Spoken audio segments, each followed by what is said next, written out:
No commentary walkthroughs are available for every Gears of War game in the description below. Hello everyone, welcome, and today I will be talking about the entirety of the Gears of War franchise, from the first game that launched all the way back in 2006 to the most recent installment Gears 5 that released last year, going over every major story plot and some minor things that you may have missed.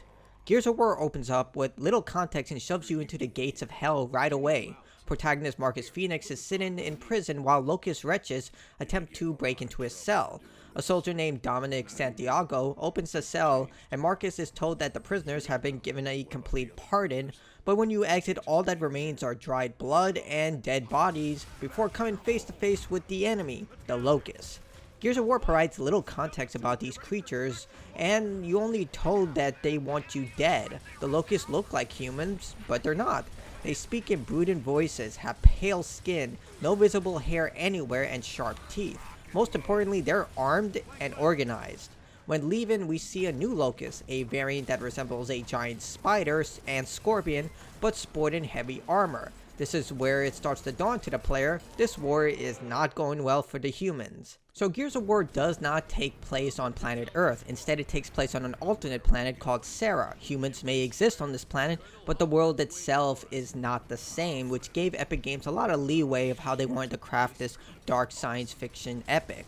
So humanity has been fighting the Locusts for years and are desperate for anyone who can carry a gun. Marcus is immediately placed into a new squad with his best friend Santiago, led by Lieutenant Ming Kim and accompanied by Private Anthony Carmine. Your goal is to get this resonator to map out the Locust tunnels so the COG, or the Coalition of Ordered Government, can unleash a powerful weapon called the Lightmass bomb within the Locust tunnels where they live.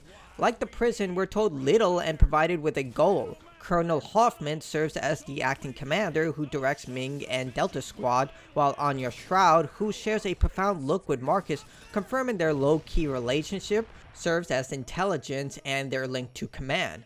After fighting through waves of Locusts while traveling through the remnants of the city, we see how destructive and tactical the Locusts are. Using holes called Emergence holes, Locusts can come up and start attacking from anywhere. The only counter tactic is to use high explosives to close off the hole. We see that the Locusts have established camps within human territory and can come up virtually anywhere. Humans have no defenses against this, and the Locusts can attack without mercy, and they'll kill any human they come across, whether it's child or civilian.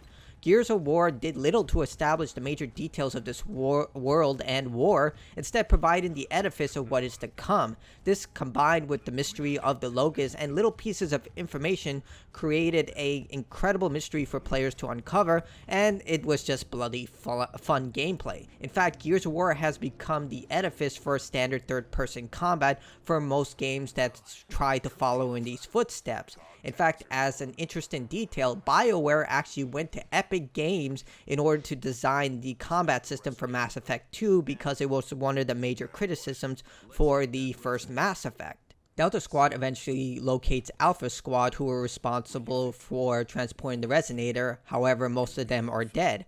Dom notices that one of the soldiers, Rojas, is not present among the dead bodies, and Lieutenant Ming Kim decides to head to the House of Sovereigns, where Alpha Squad was going to head next. When heading to the House of Sovereigns, this is where you're shown that much of the game's story is told through the environment, especially in Gears of War 1, with pictures of acclaimed COG soldiers everywhere, Marcus collecting the COG tags from fallen soldiers, statues showcasing the might of the COG, and so much more. While we are expected to believe the COG to be the righteous force against these monsters, the environment shows that they had an unsettling amount of control over the people. We see that the game also won't pull any punches when it comes to death, as in within the first chapter, Anthony dies in a quick and uneventful way, just shot by a random sniper. Hence beginning the Carmine Curse, where anyone within the family is cursed to die in a Gears game with the exception of a certain brother, which we'll come to when we reach Gears of War 3.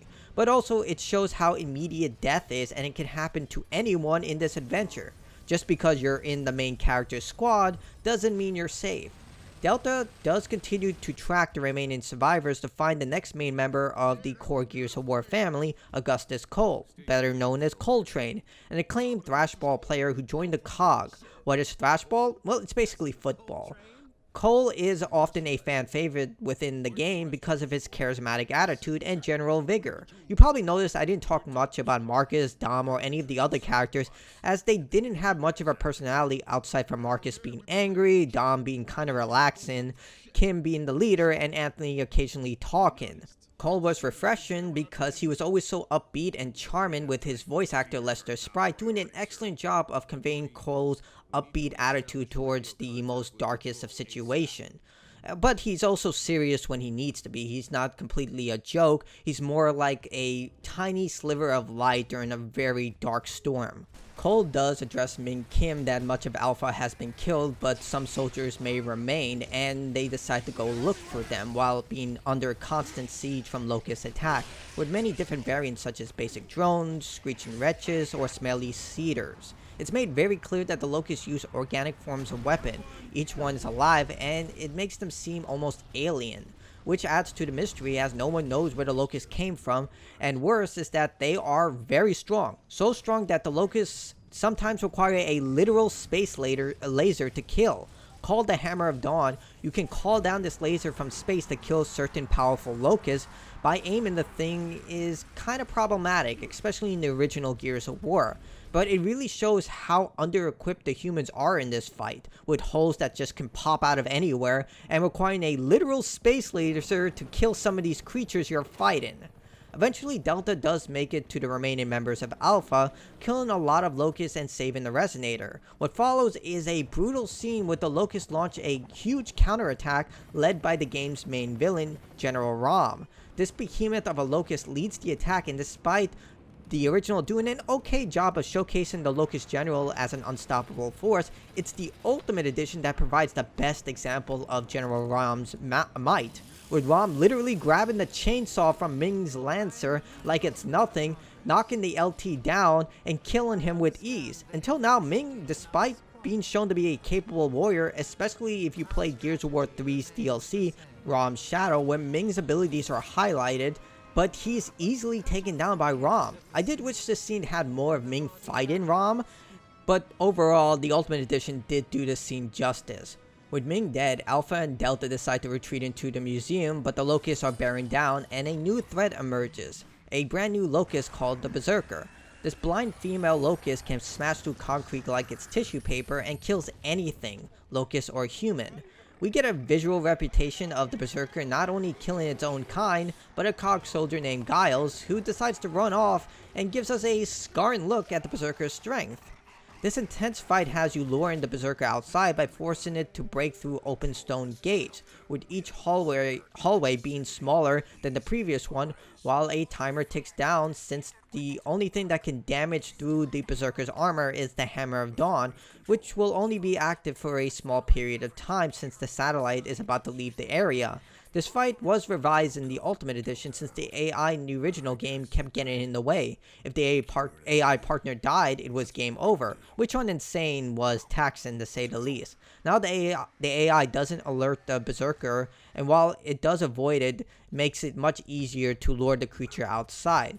On an interesting note, the game never tells you that ordinary bullets do work after the creature has been harmed by the Hammer of Dawn. It's just something you have to figure out on your own.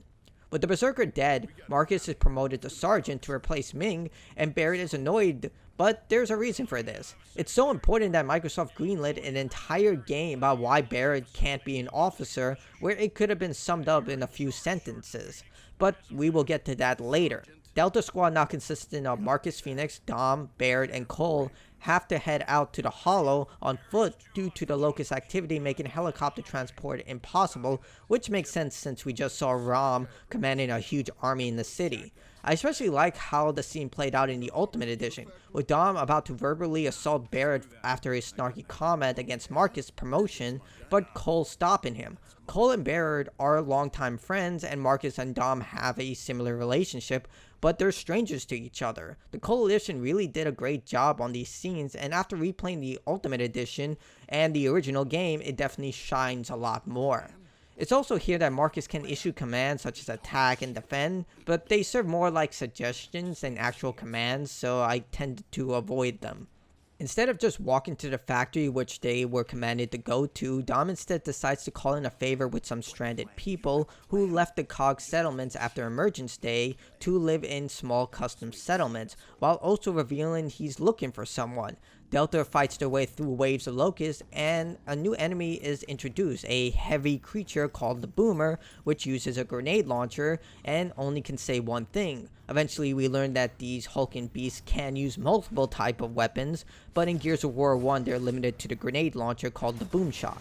And eventually they do make it to the settlement, where we see how much people hate the COG.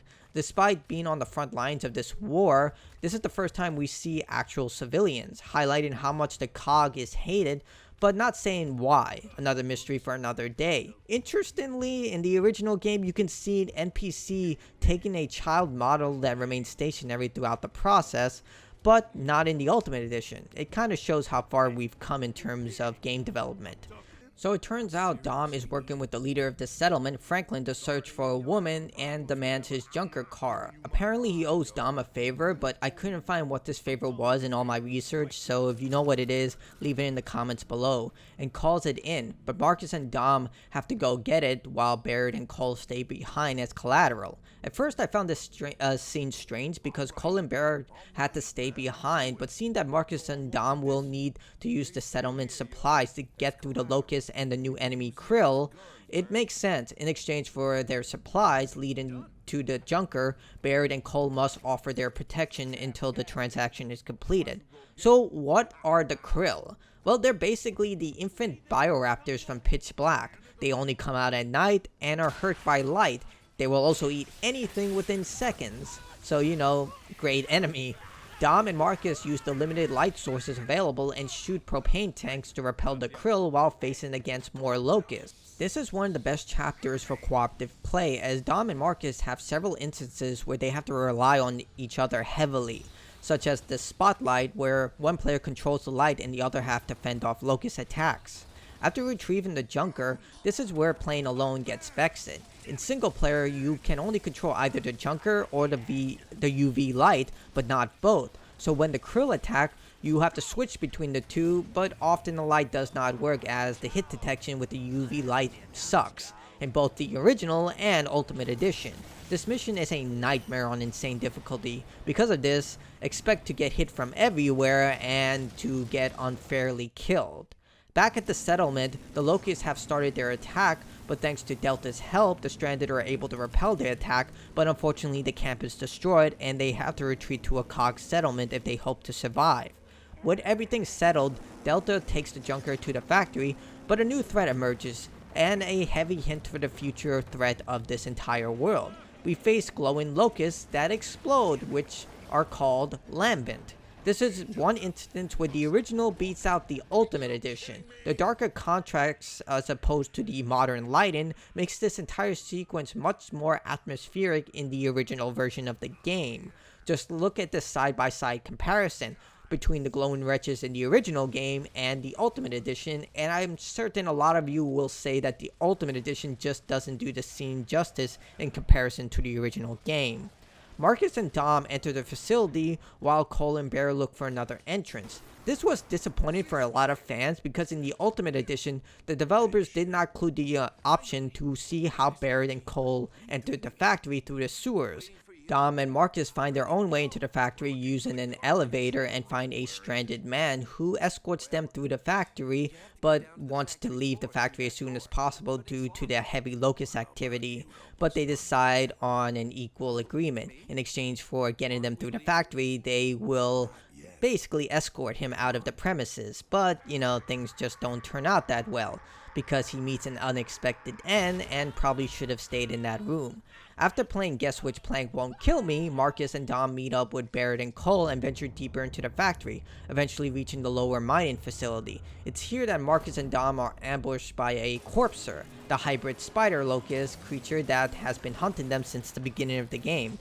I mean, a lot of people think it's the Corpser from the beginning of the game, and I do as well, but some people say it's just a random Corpser, but who knows. The fight is basic enough, just avoid the claws and shoot the creature's face until the mouth opens, then shoot it to push it back. do this until it reaches the platform and destroy the locks to drown the creature in emulsion, which serves as the primary fuel source in the Gears universe until the third game. Afterward, Barrett and Cole meet up with Marcus and Dom conveniently after they defeat the Corpser and reach the mining facility. Along with a look at the huge amounts of emulsion. Emulsion was pretty important in the Gears of War universe. In fact, an entire world called the Pendulum War was fought because it was so efficient, abundant, and clean, but we later find out that's not the case. It's also here where we get a good look at the most elite Locust warriors, the Theron Guards. You can see a corpse of a Theron Guard before reaching the platform with a torque bow, which is basically a modern bow with an explosive tip. Therons are smarter, faster, and stronger, along with much more powerful armor than the standard Locust, making headshots that more important. Also showcasing the Locust ranking system, where the most elite are granted better equipment, whereas the lower Locusts are just given the bare minimum. A lot like the COG. With the area cleared, Delta sets off the resonator, but it turns out the device failed to map out the entire network, as the hollow is much bigger than anticipated. Barrett secured a geobot before the resonator was triggered, and after some clever hacking, found extensive data about the tunnel further than the resonator mapped out, and that the complete data is at East Barricade Academy in Marcus's home. Unfortunately, General RAAM was able to intercept the message thanks to a captured COG soldier, but in all honesty, the fact that this message was not on an encrypted channel is just dumb. After extensive fighting against the Locust, including a wandering Berserker, Marcus and Dom make it to the Phoenix estate. Barrett and Cole are sent to protect an APC, while Dom and Marcus search the house. Marcus finds his father's hidden lab, along with more tunnel data that even the COG was not even aware of, foreshadowing that Marcus's father had knowledge of the Locust. Dom and Marcus fight their way upstairs and out of the house, escaping using the APC. In the Windows release of Gears of War, an extra mission was added that bridged the gap between the events of the final mission and the Marcus Fenix estate, since Delta Squad was chased by a Brumak, which is basically the Locust version of a T-Rex tank. The Ultimate Edition did add this mission to the game, with Delta Squad ending up to face the Brumak as we travel through more abandoned stranded camps. In an intense multi-stage battle as Delta navigates the abandoned streets, fighting waves of Locusts while evading the Brumak, which is chasing Dom and Marcus across the entire city. The fight against the Brumak is challenging as the creature is armed to the teeth with high-powered guns. You need to destroy all the guns while also using the limited cover provided to the player, eventually triggering a cutscene where Delta lures the idiot Locust into power lines and fries it. I guess education was the last thing they provided to the Brumaks. The final chapter has Delta attempting to recapture the Lightmass bomb, which is now in Locust control. Of course, Cole and Barrett are left behind while Marcus and Dom take on lots of Locusts in a very long train ride. Starting off against basic drones, some Therons, before a Berserker literally comes crushing out of nowhere. I really don't know where this thing came from. Maybe he just loves cereal. Either way, you lure the horrible B word I cannot say because of YouTube to the detachable cart and send it flying. What follows is a series of intense fights against Locusts, the newly introduced Reavers which serve as the Locust planes, and lots of wretches, all while the Locusts attempt to disconnect the train carts and kill Dom and Marcus. The final battle is against the big, bad General RAAM, who is armed with a literal turret and a Krill shield. Thankfully, Barrett and Cole were picked up by a Raven and can use a UV light to destroy RAAM's shield. Bad news is that they can't use their guns to fight for some reason. RAAM was one of the hardest fights in the original game, so much that the Coalition actually reduced the difficulty in the Ultimate Edition, making RAAM more of a pushover than a walk-in Reaper in the Ultimate Edition. With RAAM dead, Marcus and Dom are able to trigger the Lightmass bomb and destroy a large portion of the Hollow, killing a significant portion of the Locust, but that's not all. In the after credits of the original game, players would get a glimpse of an earlier model of Scourge who will serve as the primary antagonist for Gears of War 2 with his unique Reaver called the Hydra. However, in the Ultimate Edition, the developers swapped this out with Queen Mira and her personal weapon, the Tempest, which makes no sense as Mira is wearing her full combat armor despite residing in the Hollow during the events of Gears of War 1 and 2, so I don't really understand why they did this. I, again, did research into this, but it just doesn't make any sense. And that brings us to the end of Gears of War 1, so let's get started on Gears of War 2. The Locusts haven't survived the Lightmass bomb, have become more aggressive in their campaign. Marcus and Dom have been helping defend Jacinto, the last refuge for humanity, since Locusts cannot tunnel through the bedrock that the city is built on. Ben Carmine arrives, brother to Anthony who died in the first game, and you decide whether you want to train him or not. If you look behind him, you can actually see Ming Kim's character model being reused here. I go into greater detail about these Easter eggs in my Gears of War Easter egg videos, which you should totally watch and are in the link below. Marcus and Dom are joined by Ty Calisio, a spiritual warrior who fought with Marcus in the Pendulum Wars and is playable in RAAM's Shadow of Gears of War 3, which we will be discussing. It's also here that we are first exposed to rust lung or emotion sickness, which will play a major role in Gears of War 3 with the people struggling to breathe. Delta moves through the hospital and kills any locust they encounter, eventually forcing them to fully retreat. It's also here we learn that the person Dom is looking for, remember from the first game where he asked Franklin for an update on the report, is his missing wife Maria. Unfortunately, a lead has gone up wrong and he's back to square one, but is not giving up hope. We see that the COG is now taking the offensive, with Chairman Richard Prescott trying to motivate his soldiers while Colonel Hoffman looks on. We also see that Franklin lived and currently lives in Jacinto. Interesting fact, Dom asked Franklin to join the COG after the events of Gears of War 1, but Franklin refuses. Prescott explains that the Lightmass bomb failed and the Locusts are sinking cities, and if humanity is to survive, they must kill the Locusts once and for all. It sounds invigorating and almost suicidal. I mean, it's completely suicidal, but what choice do they have? A primary character, Dizzy, is also introduced as he drives one of the many assault derricks against the Locusts, with the plan being to take over a Locust-controlled town and dig into the hollow to lead one final assault. After a massive Locust assault, only a handful make it to the town. It's here we are introduced to the Tickers, basically Locust dogs that have mines strapped to their back and constantly click their teeth. After securing the town and killing as much Locusts as possible, the derricks finally reach their point of insertion, and they start to prep grind lifts, which are giant drills that will dig into the hollow. But it's also here that the creature from the end of Gears of War 1, specifically the original game, shows himself, sporting a brand new look. Called Scourge, leader of the Cantus monks, and he wields a dual chainsaw pole. What is a Cantus monk? Well, we'll find out soon enough. Dizzy and Ty decide to stay behind to fight out Scourge, while Marcus and Dom, locked into their grind lifts, head into the hollow. While inside, the duo locate Ben Carmine, who is fighting off Locusts, but his entire team has died in battle. Many COG died in the assault as Marcus, Dom, and Carmine head deeper into the hollow to discover the new Locust, the Cantus Monk. These powerful Locusts have the ability to heal Locusts with sharp chants, and they can summon Locust Tickers. After shoving bullets into the many Locusts they encounter, Delta learns that Scourge is commanding a giant worm called the Riftworm to sink cities. You can also learn from the collectibles that the worms are seen as gods among the Locusts. Also learning that the Lightmass bomb is what woke up the worm in the first place, and that the Krill are now extinct because of the Lightmass bomb. Using the worm, Scourge sinks the city of Alima, and we learn that Scourge is trying to sink Jacinto by targeting areas around the bedrock. Delta is ambushed by Locusts, but saved by Cole, who is searching for Baird and an unknown soldier named Tanner. They find Tanner completely mutilated and Baird trapped in a container. They free him, but he informs everyone that the Locusts are capturing people to torture. Delta finds a beast barge, which is used to transport people, and locates Ty in one of them. Unknown to Marcus, Ty was brutally tortured and broken emotionally, tossing him a shotgun to fight with. Instead, Ty uses the gun to commit suicide. Given Ty's reputation to survive anything, this cripples everyone emotionally and their morale drops sharply.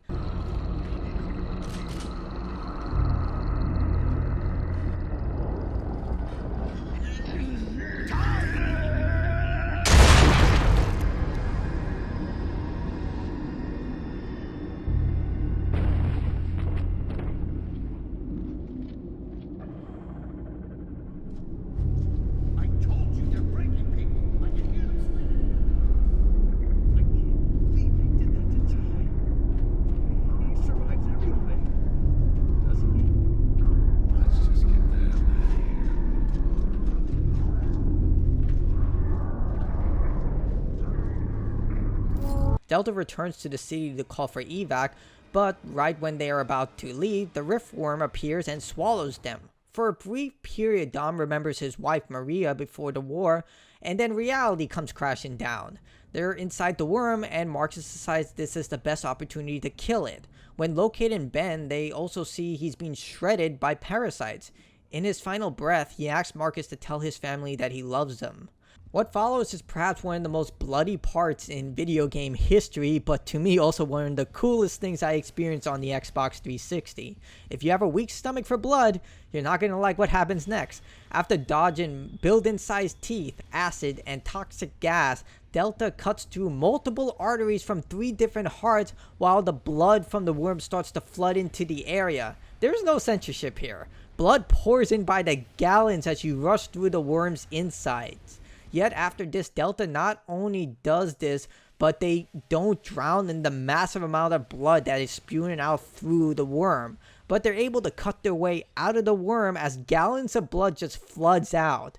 Well, at least the body will fertilize the surrounding area, and that actually is canon as the entire area becomes a flourishing ecosystem in the following games, specifically in Gears 5, where we see the result of the Riftworm's body basically just, like I stated, fertilizing the entire ecosystem. Despite killing the Locust God, Hoffman gives Delta new orders. I mean, they just literally killed a giant worm that would have destroyed your city, but okay, new orders. After cross-referencing the data from their robot Jack, who scanned the Locust structure symbols after the first encounter with the Cantus monk, Chairman Prescott disclassified information about a cog base that houses information that resembles what was found by Delta Squad, with Hoffman believing this could help locate the Locust Queen. When inside the New Hope facility, Marcus and Dom blow up a heavily secured door. Marcus and Dom navigate the security system, and Locust had gotten inside since the upper facility into the labs were unsecured because the people who made this place are idiots who create giant vault doors but don't secure the walls or breakable windows above the facility. Heck, there's an entire courtyard that makes it easy for the wretches to just climb over the building and inside the facility. All while an AI called Niles, based on Niles Samson, a cog scientist that played a major role in the creation of the Locust that we'll talk about later when we get to Gears 5, constantly hounds Marcus and Dom about authorization. Niles was ordered to find a cure for rust lung when it was first discovered and decided to use cross-species genetics to do so because that's smart and never leads to bad things.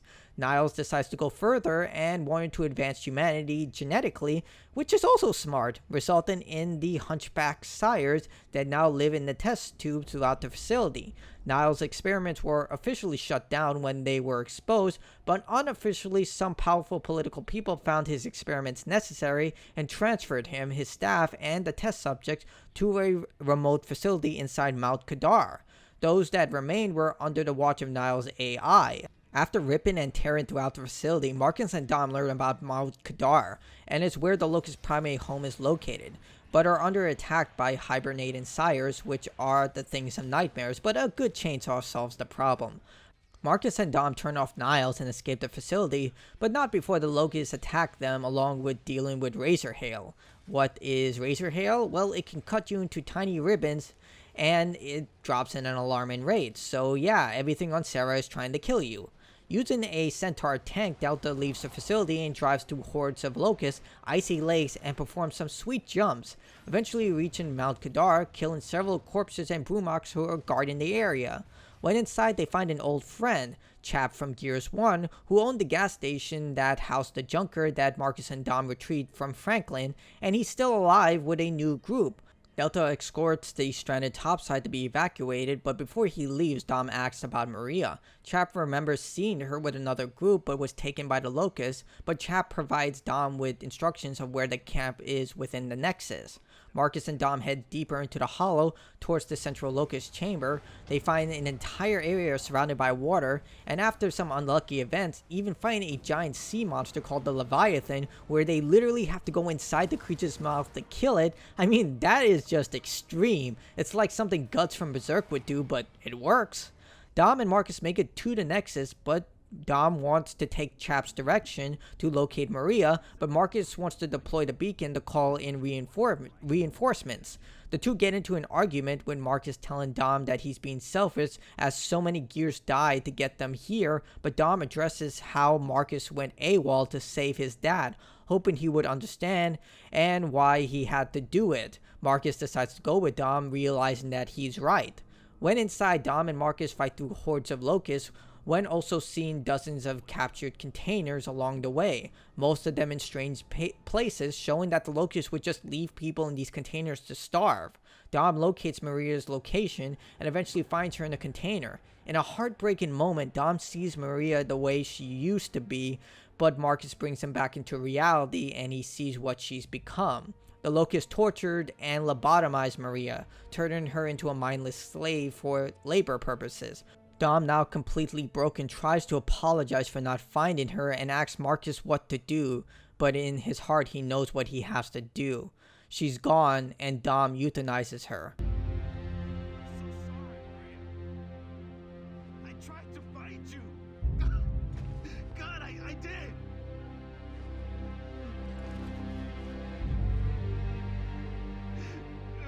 Please, no. Maria.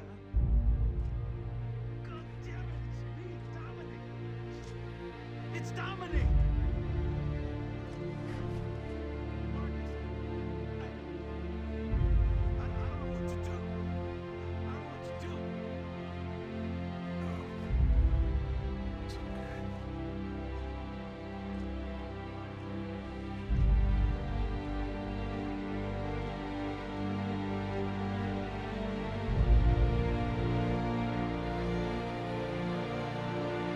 I'm so sorry. I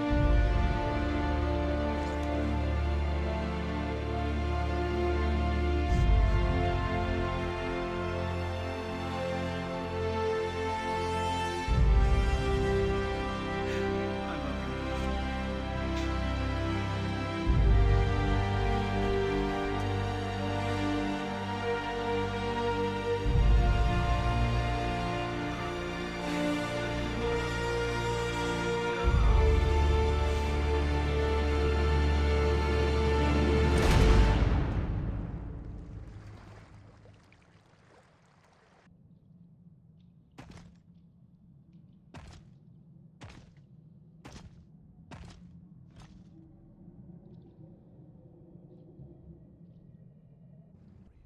The next chapter is the deleted scene where Marcus and Dom cross over a large heavily guarded area of the Nexus, either using Theron guard armor to stealthily travel through the area safely or fighting their way through. Eventually they find Franklin and free him before they go their separate ways. We never see what happens to Franklin after Gears of War 2, so it's unclear if he lived or died.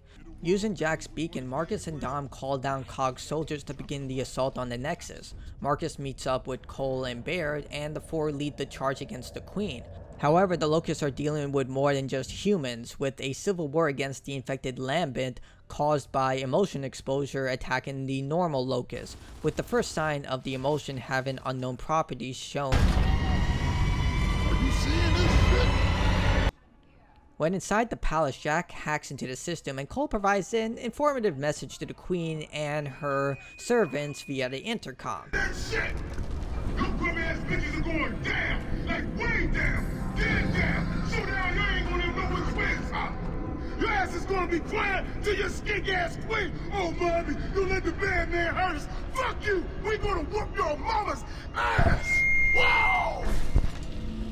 Delta fights through the Queen's best guards before reaching her. Delta learns that the Queen's plan is to evacuate the normal Locust and flood the Hollow by sinking Jacinto, killing the Lambent and the remaining human sanctuary in one action. She also informs that this was Marcus's father's plan to kill the Lambent, to Marcus's surprise.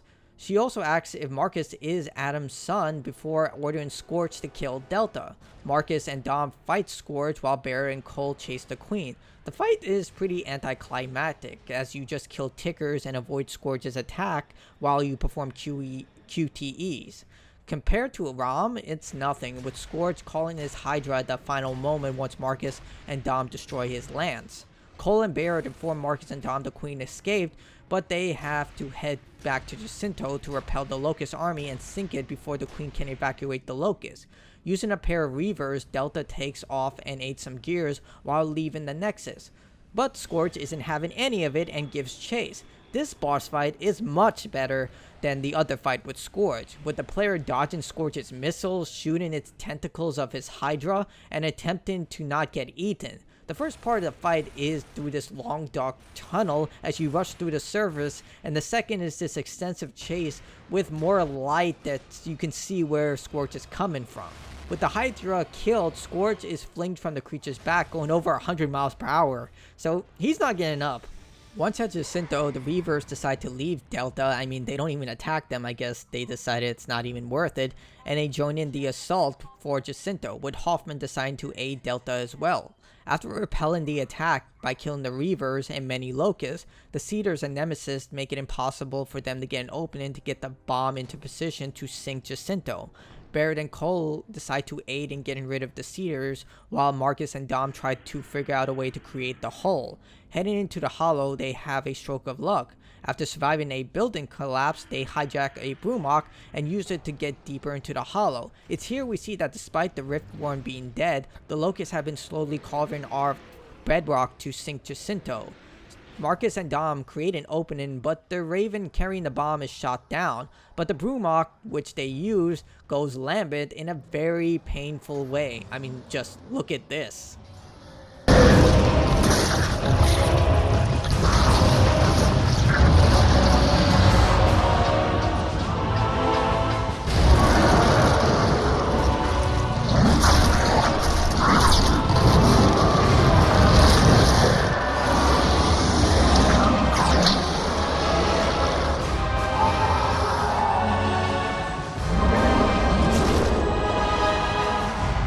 Marcus realizes that the lambent Brumok can explode and decides to kill it using the Hammer of Dawn to create the necessary explosion. Delta kills the lambent Brumok and creates a massive explosion, sinking Jacinto, drowning the Locust and the lambent.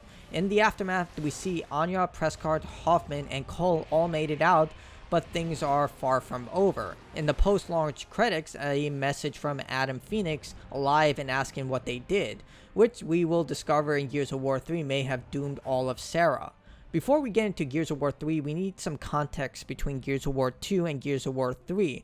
Turns out the planet Adam came out had issues that he became aware of afterward. The seawater that flooded the tunnels served as the perfect transport to spread the emulsion to everything on the surface, including the soil. This led to the lambent pandemic, as stalks consisting of soil and emulsion. These large plants would start sprouting everywhere, increasing the level of infection and spreading lambent polyps, which are like insect creatures but consistent of lambent. This acceleration of infection destroyed many havens, and with the Locust home destroyed, many went savage with Mira's leadership, who attempted to rebuild her army. Now we get into Gears of War 3 and my personal favorite game in the Gears of War franchise. It opens up with Marcus back in prison as a flashback with Polyps trying to break into his cell instead of Locust. We see Anya talking to Marcus about his father's final message. This is when Marcus went AWOL to save his dad. We see Marcus fending off hordes of Locusts along with Dom. The other two COG are Anthony and Ben Carmine, but this couldn't be them since they never met Marcus before Gears of War 1 and 2, so it's likely Marcus still feels guilty that he couldn't save them. This moment is incredible because remember, Gears of War 1, 2, and 3 all came out on the Xbox 360, and this looks incredible seeing that they all came from the same system. It's, again, one of my favorite Gears moments in the entire franchise. Now we come to modern day, and it takes place 2 years after the fall of Jacinto. Marcus and much of the remaining COG now live on one giant ship called Sovereign. The COG have been disbanded, Chairman Prescott is missing, and those surviving live in isolated settlements constantly fighting off the Lambent, which have replaced the Locust as the new primary threat. The collectibles serve as a bigger role this time, as they provide insight into the characters and present situations, such as Dom struggling after Maria's death psychologically. Dom is now a farmer, Jace is a newcomer to the Gears franchise, but we learned that from RAAM's shadow he's been a part of the war since the beginning, and we see that Anya has taken a combat role since the COG fell apart. People are struggling, armor is decaying, and every bullet counts. After years of hiding, Prescott finally shows himself alongside elite COG soldiers known as the Onyx Guard after a Lambent attack. Marcus and his allies fend off the Lambent, and Prescott gives a disc to Marcus. Turns out Marcus's dad is alive and being held captive by the Locusts, who want him to create a cure and destroy all the humans in the process. The message is muddled and only provides small snippets before the Lambent attack again, this time attacking the entire ship. Delta saves Prescott, but unfortunately their leader, Michelson, dies in the fight. Delta attempts to repel the Lambent attack but is unsuccessful due to a literal giant problem. A Lambent Leviathan is now attacking the ship. Securing mechanized robots called Silverbacks, Delta attempts to fight off the behemoth while Cole, Baird, Clayton, and along with newcomer Sam hatch their own plan to kill the creature after Marcus contacts them for help. We see Cole and company dumping an entire crate of tickers onto the Leviathan that kills the beast but also destroys the ship because Lambents explode after death, and a huge explosion from a creature like that, yeah, that ship is not gonna stay afloat. We cut to a few hours ago where Cole, Baird, along with newcomers Clayton, Carmine, and Sam head to Cole's hometown of Hanover to trade for supplies or search for them. They fight their way through to a supermarket after a run with a stranded camp. While inside, Cole has a small crisis, feeling like his career as a thrashball player was cut short due to the emergence of the Locust. A small note of Cole can be found confirming that Cole's family was lost during the first wave of Locust attacks, which spurred him to join the COG. The team locates supplies and heads to another stranded camp, but fortunately, Clayton is saved when he's almost shot in the head thanks to his helmet. Unlike the other camp, this one is huge fans of Cole's days as a thrashball player and provide them with a huge supply of ammo. Cole wants to see his hometown stadium as well, but disguises it as a way to look for supplies. But we all know Cole just wants to revisit his glory days as a star athlete. When inside, Cole relives an iconic moment during his career while also destroying a stalk. It's a pretty somber moment that ends with a huge explosion.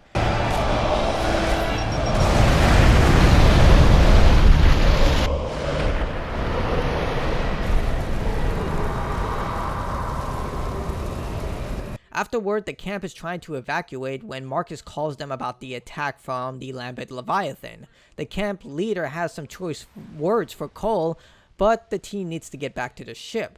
They warn about some dangerous stranded, but decide to go regardless and get to the bridge. In true Cole fashion, they decide to zipline across many explosions and deadly Lambent. On the bridge, Cole and his allies find out that the people on the bridge are not people, but locusts who've gone savage. Without a leader, they're simply killing anyone or anything that gets too close. Cole and everyone fight their way through the Locusts and see what's happening to Sovereign, with Bear coming up with a brilliant plan to dump a bunch of tickers they saw earlier onto the creature. They're successful, but in the result, the Leviathan explodes, destroying the bridge along with the ship, where Sam and Bear share their profound feelings for one another. I suppose you want me to say I've always loved you. Oh. But I don't. I really don't. We see that everyone survived, including Carmine, but we see that the Locusts are launching an attack on the survivors of Sovereign. Everyone rushes, scavenging weapons along the way, and meet up with everyone. Sam and Clayton tend to the wounded, while Marcus, Dom, Cole, and Baird head to Anya's position, where Prescott is fatally injured. Delta makes their way to their position in time for Prescott to tell them about Azura, a research facility captured by Mira days ago, and gives Marcus an encryption key. Baird puts two and two together and realizes the key unlocks a drive that Hoffman took with him to Anvil's Gate. Unfortunately, the Locusts launch one final counterattack with a Brumok, which is a lot easier this time to kill than Gears of War 1 for some reason, with no power lines required. Delta decides to head for Anvil's Gate, while everyone stays behind to help with anyone who survived the Leviathan attack. Following a Locust barge that Cole shot down earlier, they find a Locust camp, but before they can leave, Baird rips out the navigation card. When inside, Delta fends off Locust, including a mother corpser, and eventually finding that Mira is attempting to reunite her fallen army and uses her Tempest mount to travel quickly through the area, which looks like a giant scarab that can dispense tiny scarabs with machine guns called Shriekers. Despite the Locusts having an abundance of guns and a working factory, you can find a manifest showing they're also struggling like the humans, with anyone taking more than their fair share being executed immediately.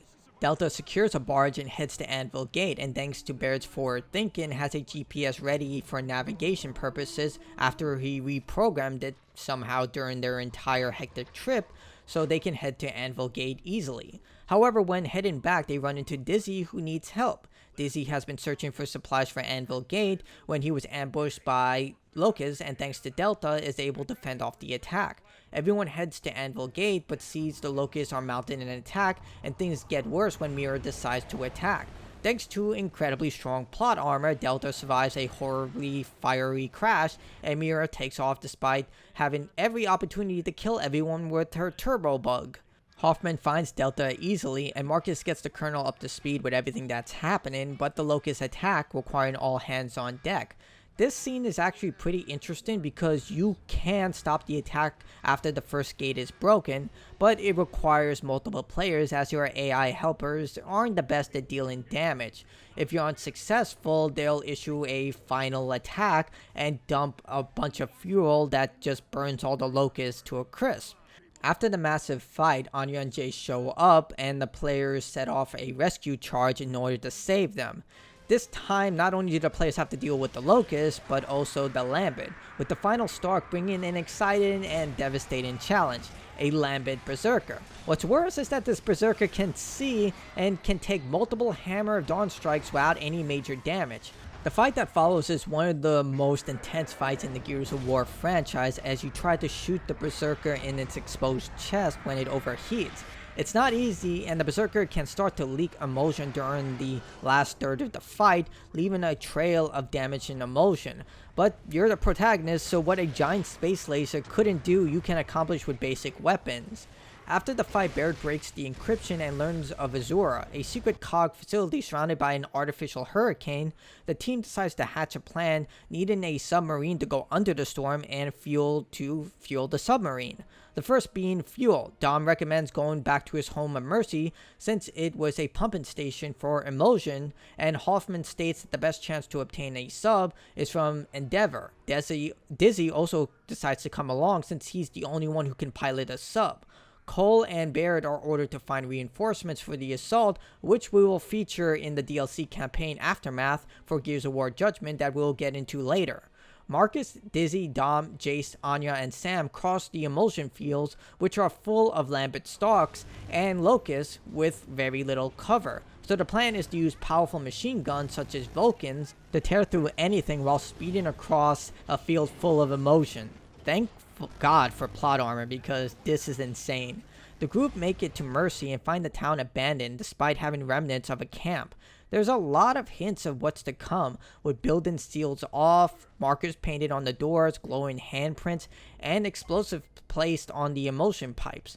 Delta finds a stranded has been placing explosives everywhere and cryptically gives warnings about a plague. We find the guy killed and another survivor. To cover up the reveal, Epic made sure that the character looks normal before revealing that the humans have gone lambent as well. What follows is a series of fights against human lambents called Formers who can still speak in horrifying bargled speech, and when killed, turned into dust. Nothing is left of them, not even bones.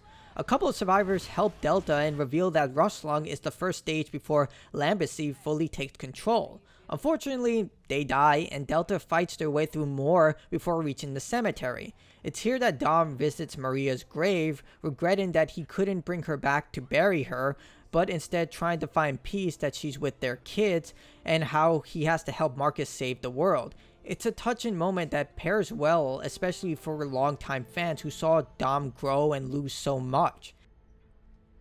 Heading deeper into Mercy, Delta finds that most of the town was quarantined in the church, and an emulsion mine was used as a shelter, most likely when Locust attacked, which hastened the infection in Mercy. That's why we never saw any formers until now. After securing the fuel, the Locusts, which chased Delta from the emulsion field, make it to Mercy and launch their attack. Lambent also begins swarming the area as well, quickly overwhelming everyone, and they have no options. Dom, seeing no way out, decides to make the ultimate sacrifice. Dom drives his tanker into a fuel station and kills all the Locusts and Lambent in the area, but dies in the process. Goodbye, Dom. You'll be missed.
With little fuel, Delta makes it to Char, a city covered in ash bodies after the COG issued hammer strikes on the city.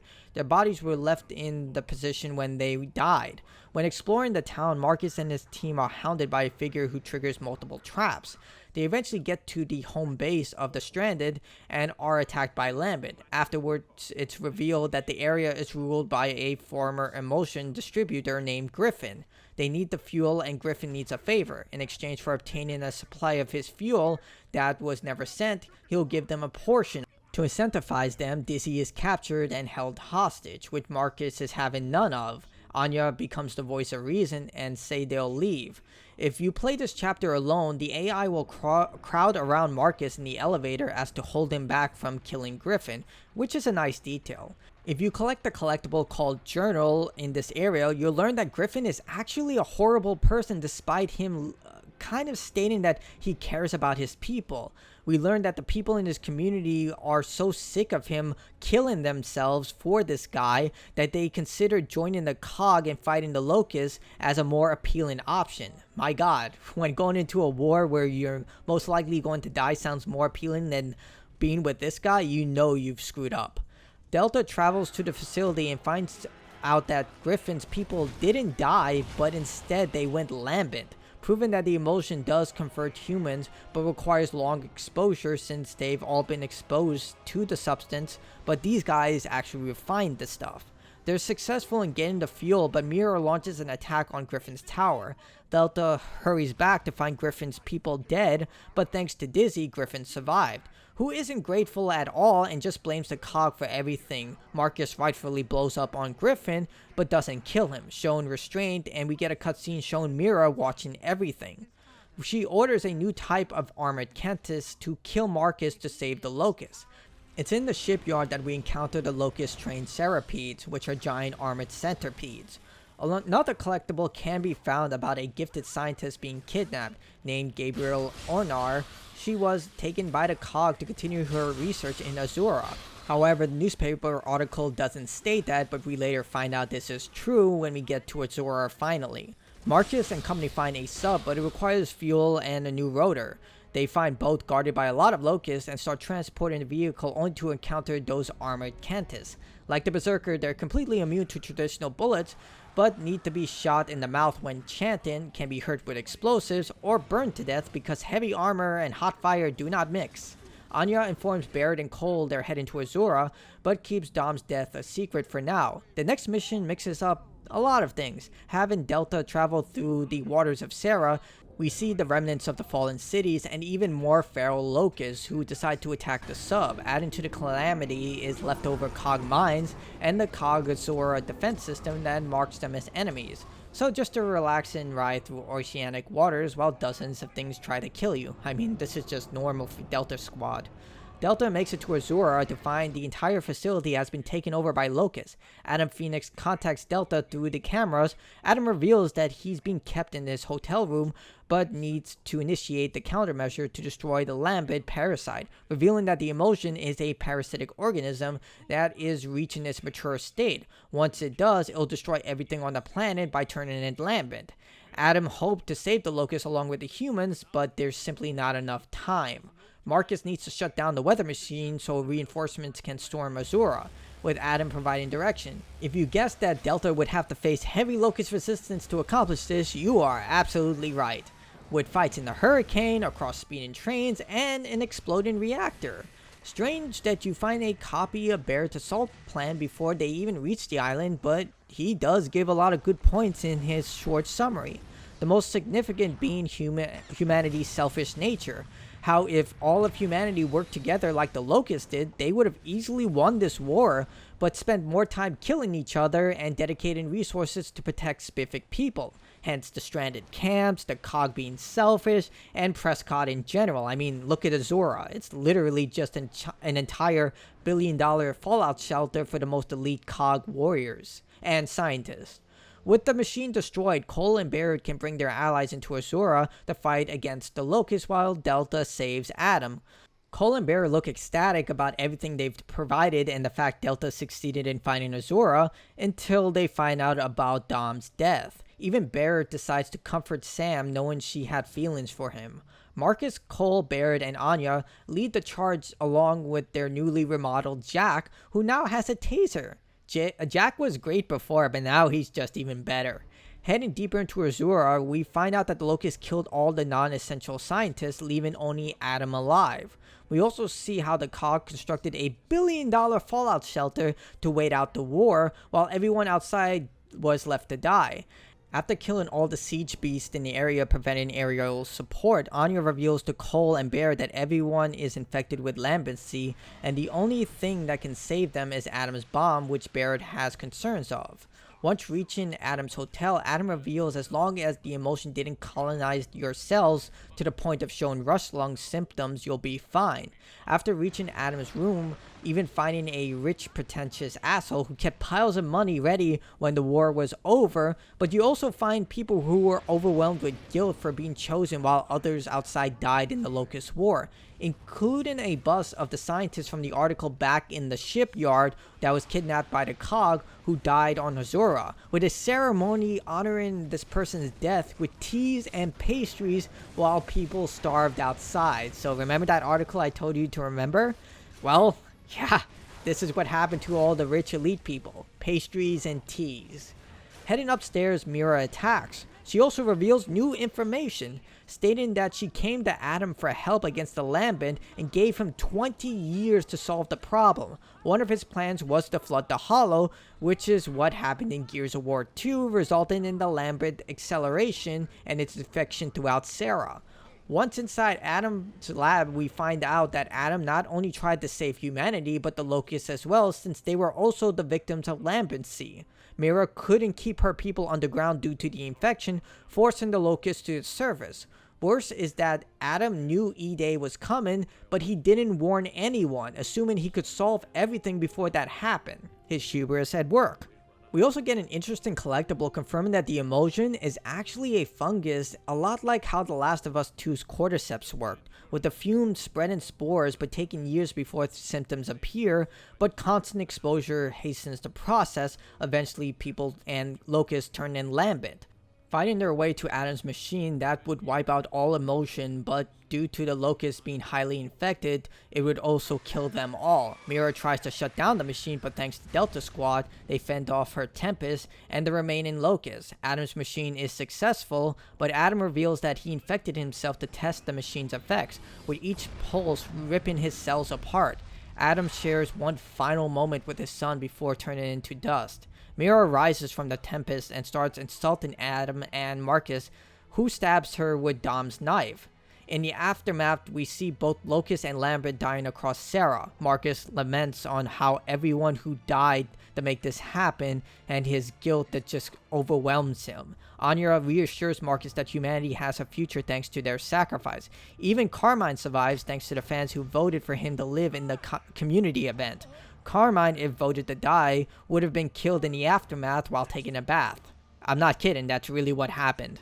That brings us to the end of Gears of War 3 and the end of the original trilogy. Overall, it was a brilliant adventure that had a lot of great moments and foreshadowing elements, with the Locust taking central stage in the beginning as the main antagonist before showing that they were the victims of a plague and trying to save themselves. Honestly, I felt if everyone communicated well enough, they could have resorted to diplomacy instead of violence, but we later find out that Mira just had a really full-body hatred for humanity, which is explored in Gears of War 5, which we'll get into, which does complement the idea of why she just wanted this war to happen. But regardless, if they just talked about this, say, hey, we got this deadly parasite underneath our feet and it's killing us, maybe we should work together before it kills us all. But, you know, people all assume they're right, and in the case of the Locust, they also believe they're right as well. But this is in the end, as we have the DLC campaign RAAM's Shadow, a prequel to Gears of War 1, where we see the early events of the Locust War, taking place in Alima. You remember in Gears of War 2, that city was sunk. We also see the return of Ming Kim, Tai, along with Michael Barrack from the comic series, and newcomer Alicia Valera. The DLC starts off with a somber moment as Tai reassures a civilian that they'll be okay before they all die in a giant emergence hole. Ming leads Zeta 6 in a campaign to evacuate the civilians within the city, but General RAAM is also leading his own troops to take the city over along with his elite soldiers as they try to darken the skies with Nemesis so the Krill can basically kill everyone in the city. As you play as Ming Kim and his soldiers, well, if you're playing alone, you play as Barrack, but Ming, along with Tai, Michael, and Alicia, attempt to evacuate as many civilians as possible while RAAM tries to take over the entire area, killing the most elite COG soldiers along the way. It's definitely a thrill to play as RAAM, as you get to see how powerful this guy is. He carries a giant shredded blade and can summon Krill even during the bright day, so it's really cool to play as RAAM. So the DLC mostly showcases how much of an unstoppable force the Locusts were to humanity, easily breaking through their defenses and relying on the heavily Hammer of Dawn strikes in order to kill them, with RAAM easily trampling over the most elite COG soldiers, which are the Onyx Guards. We also see a younger Jace who gets inspired to join the COG after meeting Alicia, who ends up sacrificing herself for Jace, who is almost killed by RAAM but saved by Alicia. After being killed by RAAM, Jace takes up a Lancer and joins Zeta 6. In the final chapter, we get this absolutely brilliant moment where the sky is dark with ink and Krill are about to shower the city, along with the chance to fight RAAM's elite guards in two epic battles.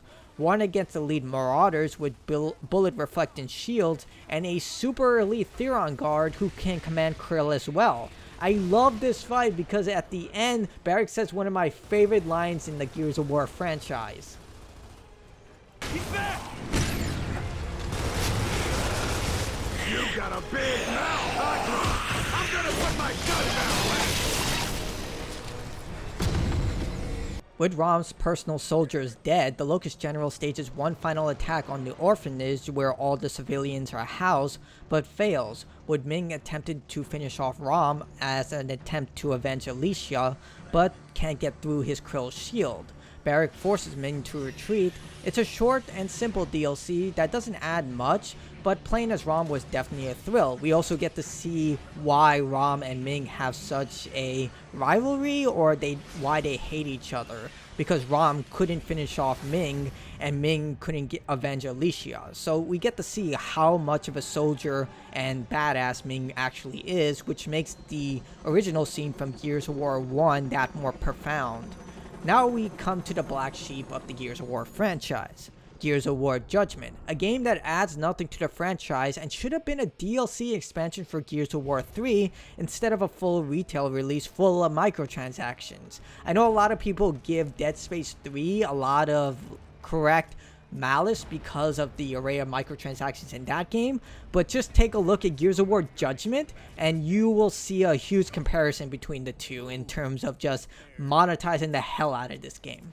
Gears of War Judgment follows Damon Baird and his trial along with each members of his squad, consisting of Onyx Squad candidate Sophia Hendricks, former enemy of the COG Garen Paddock, and everyone's favorite thrashball star Cole, who is being convicted of various crimes charged by Colonel Ezra Loomis, with each member of Kilo Squad providing their own testimonies. We start off with Damon Baird, who was just promoted to lieutenant and eager to prove himself, attempting to locate a lost convoy. Right away you'll notice issues with this game, with the iconic control scheme altered, now requiring you to use Y to switch between weapons instead of the D-pad, and limiting your weapon options to 2 instead of 3. You can't carry a sidearm anymore unless you dedicate to a specific weapon slot, and must hit a button prompt during certain areas to progress, slowing down the action. Now, instead of having the popular arcade point system from Gears of War 3, you're rated on a 3-star system based on your performance after each section, while having the option to take on harder missions known as declassified missions. Kilo Squad finds the convoy destroyed and orders to aid those in the Museum of Military Glory. Heading towards the museum, it becomes apparent that the enemies are randomized with each encounter, which breaks up the game's lore. Unlike past games which kept certain enemies in specific locations to complement the setting, here everything is just random. So seeing things like 4 Kentis monks or a bunch of wretches with elite Theron guards is possible, despite the fact that it shouldn't happen, given that the Locusts have strict ranks and only place elite soldiers in important areas. In fact, Damon Baird doesn't encounter a Kentis monk until Gears of War 2, but according to this game, they're just randomly placed everywhere, and they're supposed to be guarding very specific Locust structures, but again, just random. That's why we saw Theron guards inside the Queen's Palace as well, instead of just random drones. The previous games always had a strict military order to them, and the fact that everything here is random completely destroys that established lore. So when arriving at the museum, the elite Onyx guards demand Kilo defend their post, which they do. This starts off a trend of mini horde battles as Kilo fights off dozens of Locust soldiers in each battle. The enemy placement in this game is just so bad, with Kilo killing droves of random Locusts to the point that your biggest concern is just not having enough ammo, which does become a problem.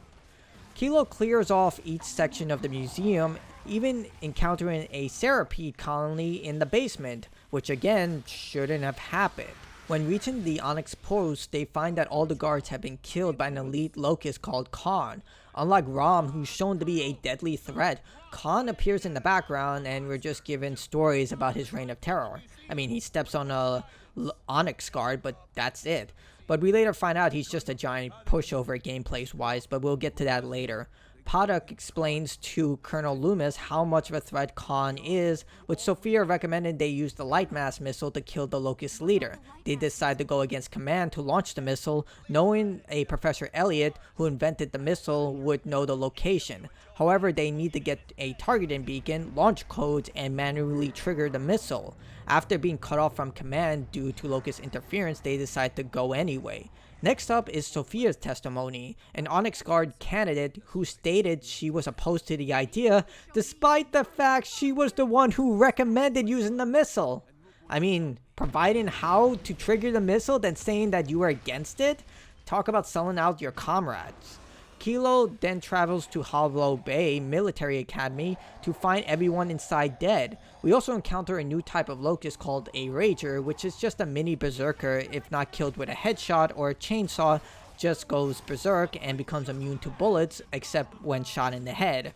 We also find out that Sophia knew much about Elliot's classified weapons because she was having an affair with him. When inside, Kilo finds a beacon and escorts the drone out of the academy, fighting more random locusts. Next up is Paddock's testimony. Heading to Elliot's home in Seashore Hills, where only the rich and elite live, they find Elliot's home is surrounded with locusts and a deadly home security system that will kill them on sight. However, Sophia knows how to bypass it. During the travel to the estate, we also get an insight into Loomis's mindset. He believes that the locusts are just mindless creatures and can be easily defeated by the Cog's might, despite the fact of everything that's going on around them. A soldier begs for the chance to retreat, but Loomis demands that he continues fighting or he would be executed. What a great leader, I mean, terrific. Colonel Loomis, Omega 2 just took out the airport scene. Colonel, can you hear me, sir? Sir? Barely, son. What's your status? They've got some big grub out here leading the attack, sir. Young man, you're fighting animals. Push them into the sea. Do you understand me? Sir, I don't think... Do you understand me? Sir, that thing's got Claymore Seers with him. I mean, I think that's what disrupted our communication, sir. You either hang up and fight, or I come out there and shoot you myself! Sir, but I... No!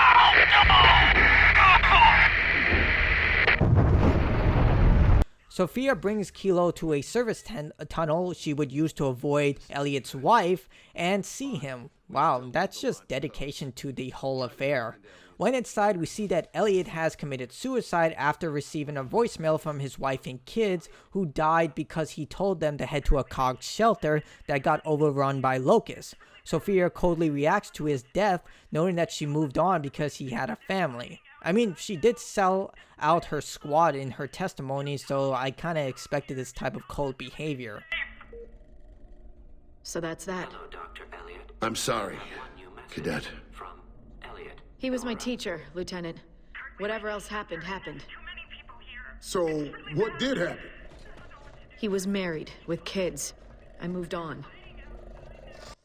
To get the launch codes, the bot needs the time to hack into Elliot's multiple systems as Kilo holds off the locusts. It's basically another horde fight with random locusts that ends with a Berserker because, at this point, why not?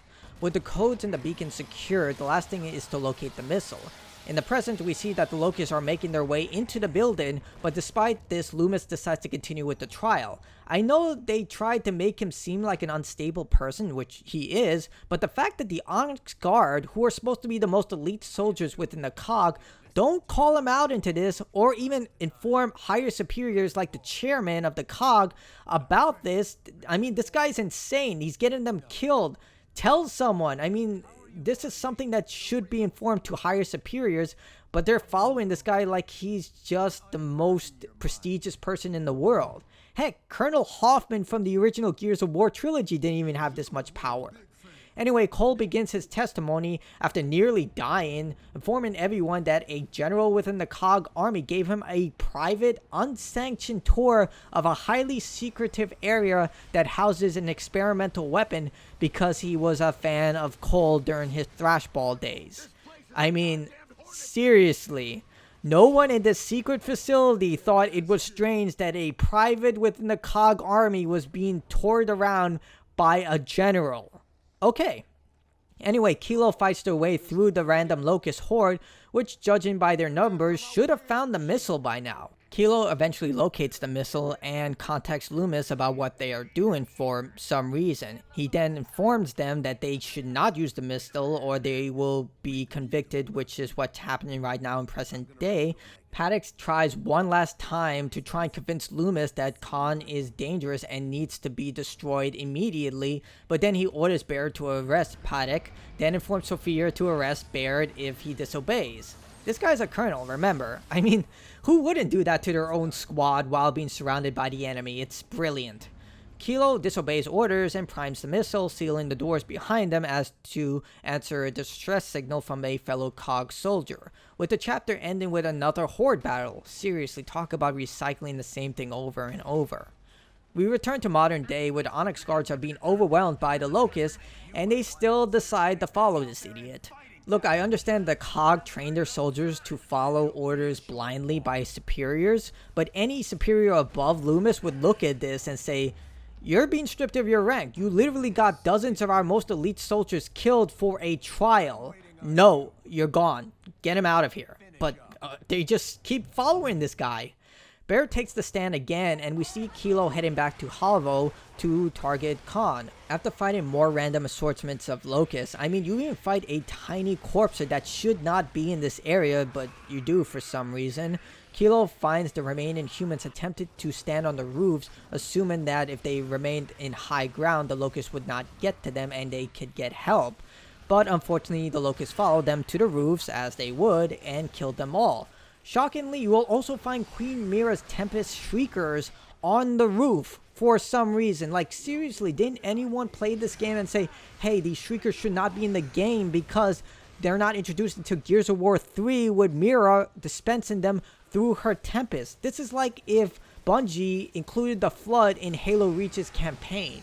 We later find out that much of the civilians are losing hope in the COG's inability to protect them, and they're starting to decide to form stranded camps because the Emergence shelters are being overwhelmed with Locusts, with Stranded even looking at the COG as hostile, assuming they would kill them on sight. I mean, you can't really blame them in this situation. Everything is being killed by the Locusts. Just got here.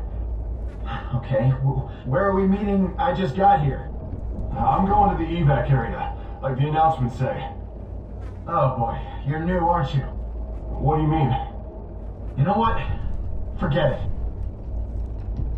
Okay, so do we shoot these COG guys too, or what? Shoot the COG guys? They're trying to help us. Okay, are you sure about that? I don't know. Look, I mean, I heard they were charging for evacs. You don't have the money, you can't even get out. It's not cool. Oh man, I'm definitely stuck here. Kilo makes it to Khan's location, and using the beacon Baird names Troy, launches the missile despite Loomis's order.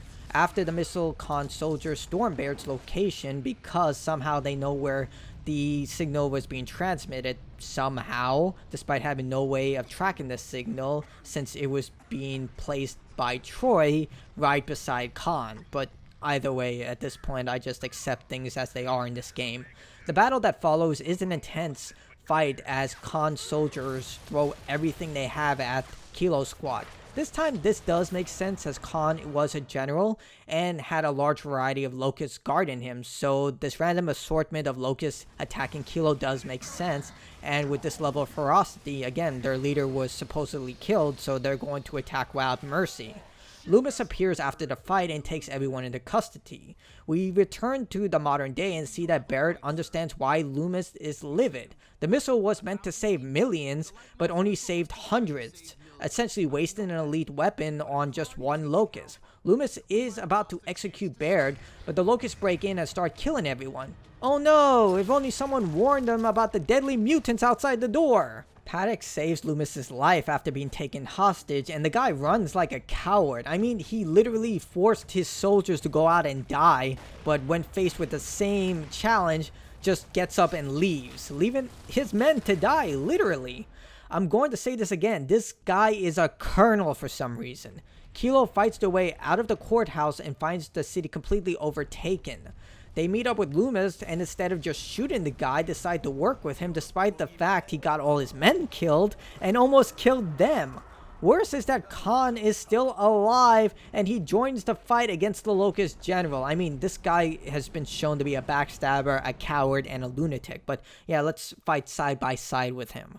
Remember what Paddock said about how the game just simply hyped out Khan to be this huge, massive, deadly Locust? Yeah, no, he's just a basic boss fight that goes down with ease. In fact, he's so easy that the developers added random locusts to fight alongside him just to make him seem more challenging. Kilo successfully killed Khan's mount, and he's left completely broken. Despite Paddock wanting to torture him for a lot of good reasons, he killed a lot of his friends and family. Loomis just executes him. The ending is just simply terrible, with Barrett being demoted, unable to ever reach a rank of officer ever again.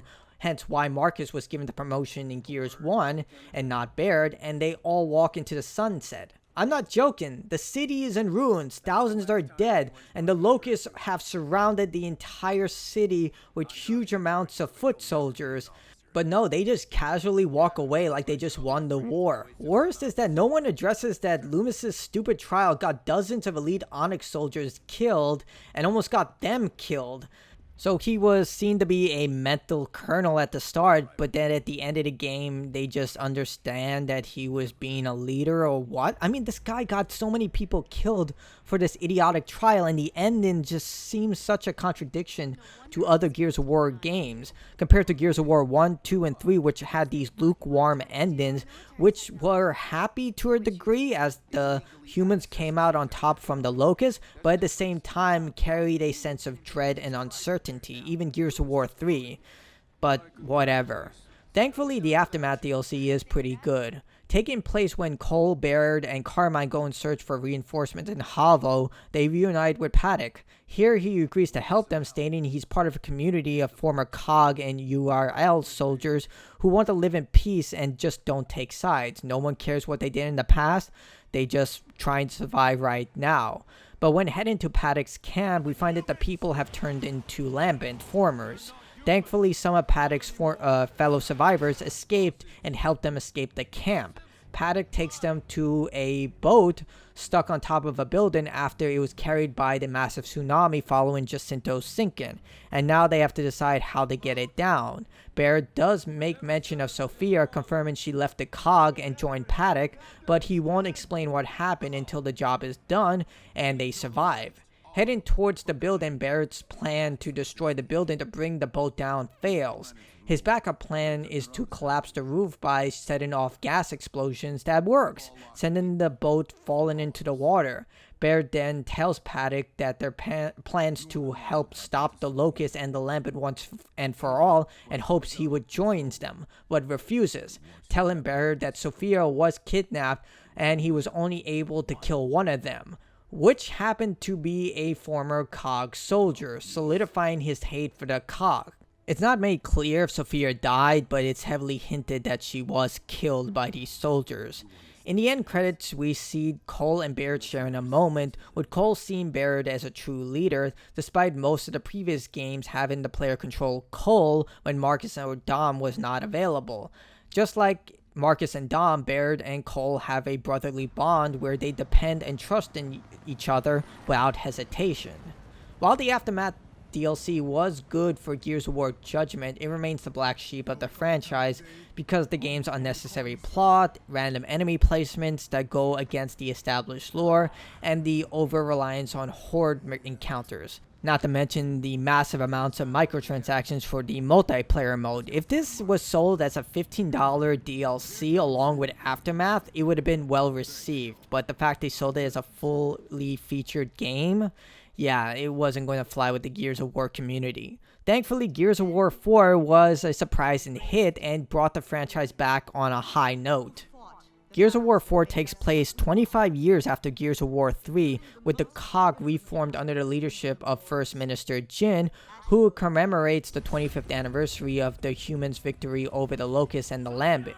We see an elderly Hoffman play through recent accounts of past battles, such as Absol Fields with Dominic Santiago during the Pendulum Wars, E-Day against the Locust, and the final battle at Anvil Gate before Adam Phoenix's weapon saved them all.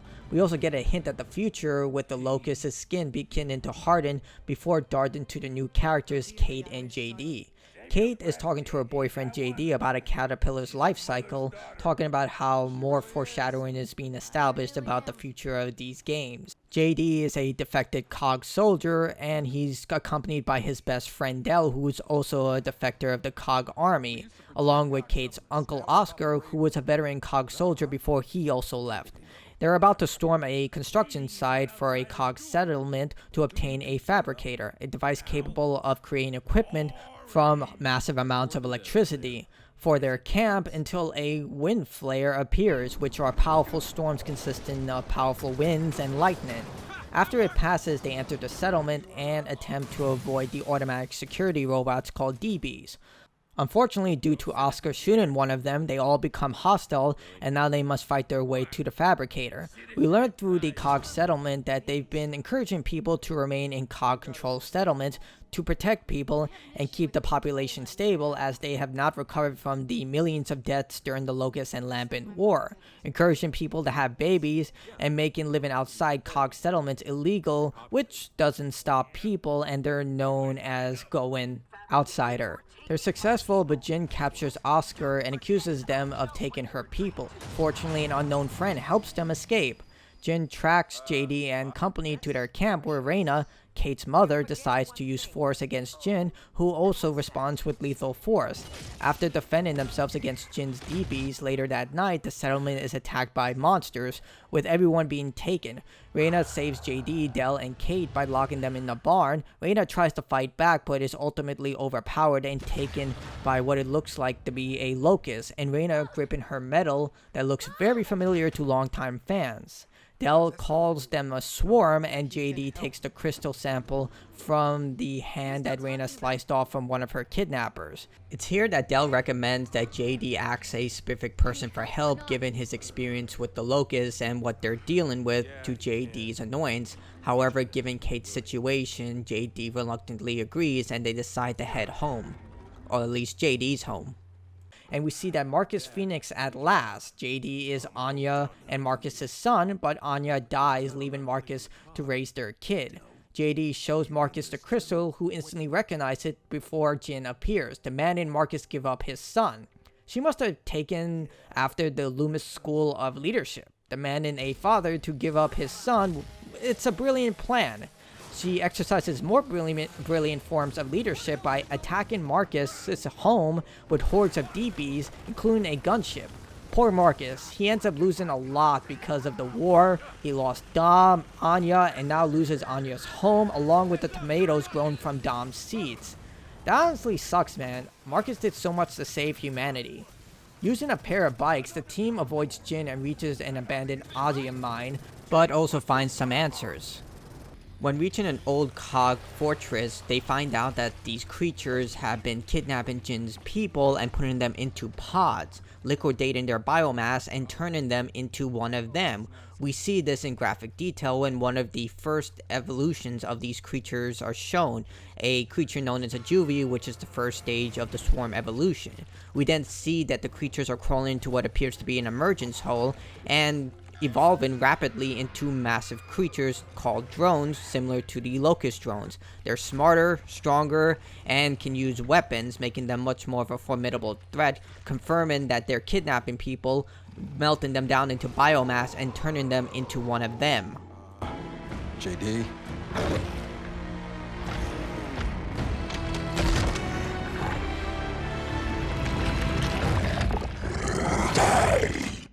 They attempt to ambush a Snatcher, which was one of the creatures that took Kate's people, who catches Marcus off guard and captures him. JD, Kate, and Dell decide their new goal is to track it down using Marcus's radio signal before he is potted. While tracking Marcus, the team encounters another new type of swarm, a juvenile Snatcher called a Pouncer. These creatures are lizard-like dog hybrids that can shoot sharp talons from their tails. While heading up the fort, Kate expresses guilt for Marcus being kidnapped, feeling she's responsible since they went to search for her mother, but JD dismisses this and doesn't blame Kate for anything, believing they are alive. After fighting through lots of swarm, they finally reach to the catacombs of the fort, where there are dozens of pods, and the place just keeps going even deeper. with Delta needing to use the lift to get to where the Snatchers took Marcus. After nearly dying due to the lift failing, they finally reached the Locust burial site, featuring their own geothermic power supply and thousands of Horde weapons. It serves as a monument of the Locust. Delta encounters a surprising sight, a Locust who survived all this time, but bigger, stronger, and can even power up surrounding Locusts. Following Marcus's radio signal, Delta takes revenge against the Snatcher before finding Marcus. Believing he died, Marcus is revived once he regains his senses.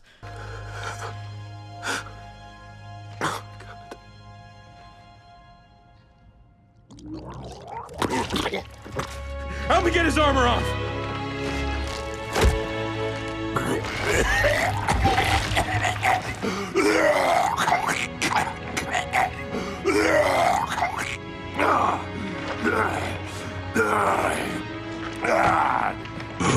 You're okay, Dad. We got you.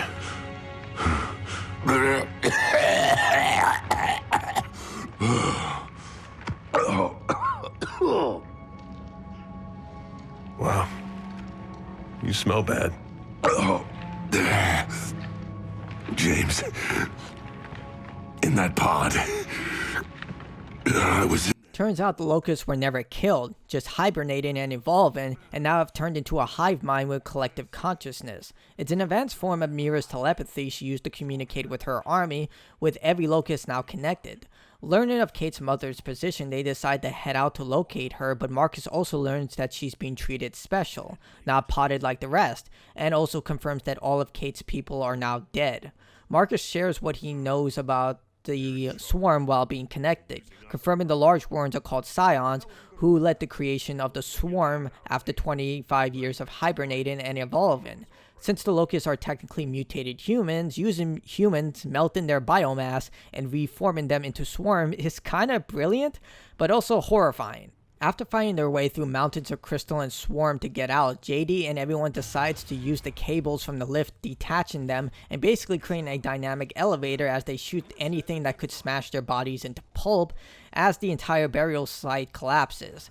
They decide to head straight into the next hive against Marcus's better judgment because it's twice the size of the one they just explored, but Kate refuses to accept that her mother is gone and will save her by any means. Marcus wants to call for help from an old friend, but JD refuses as they decide to head out regardless, and JD has an idea of who Marcus wants to call and hates that person, which we'll find out later.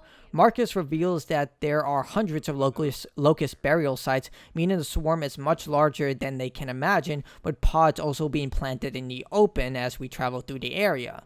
They head to Talon Dam and encounter another new swarm called a carrier, a hulking beast with heavy armor that can shoot projectiles from its chest. While inside, Delta attempts to restart the dam that the entire place is swarming with swarm.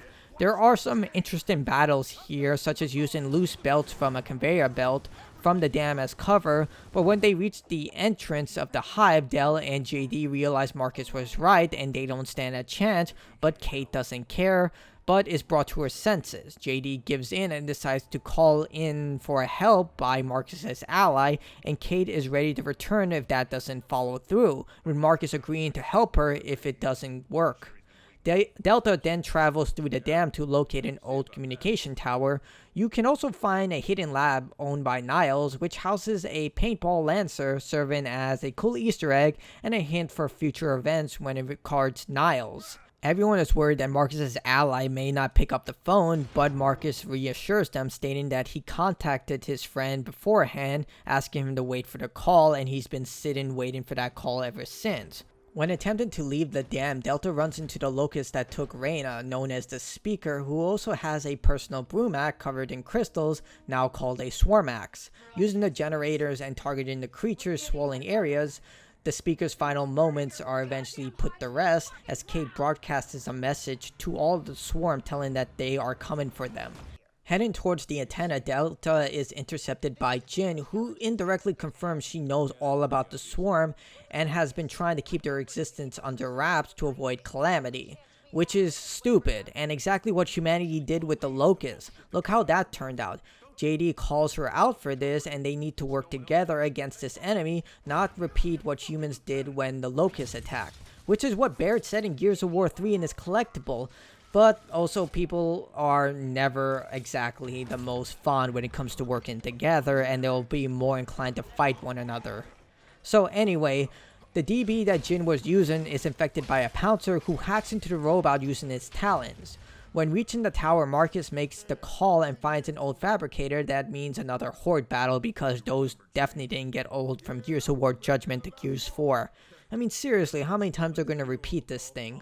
It turns out the people Marcus called were all his old allies. Cole, Sam, and Barrett all come to aid JD, with Sam and Barrett now a couple, or at least they're friends with benefits. It's never made really clear, but they like each other. Barrett is also the creator of the DBs, which were repurposed by Jin to be combat drones, whereas Barrett created them only for construction. This is why JD hates Barrett, because he believed he created these weapons, which have been trying to kill them all this time. In addition, Barrett reveals despite JD's hatred for him, Barrett has been helping him all this time. Remember at the beginning of the game in Settlement 5 when they tried to get the Fabricator out? That was Barrett rescuing them from Jin, along with a lot more off-screen help that's not featured in the game. JD is a proud person and doesn't want to thank Barrett, just simply holds on to the anger, but still uses Barrett's giant mech, which he supplies to them in order to fight the Hive. However, he does call Barrett Uncle again, showcasing that he is thankful. Using the mechs, JD and Del break through the Hive's defenses and are stopped by the Hive boss. This incredible boss fight has you shooting through the tentacles and using the blades of a raven to slice through the creature. It's freaking awesome and I loved it. So Delta finally heads into the Hive and finds that Reyna is alive but has been completely integrated into the network, and cutting her out would kill her. Reyna asks Kate to cut her down, choosing to die by her daughter's hands.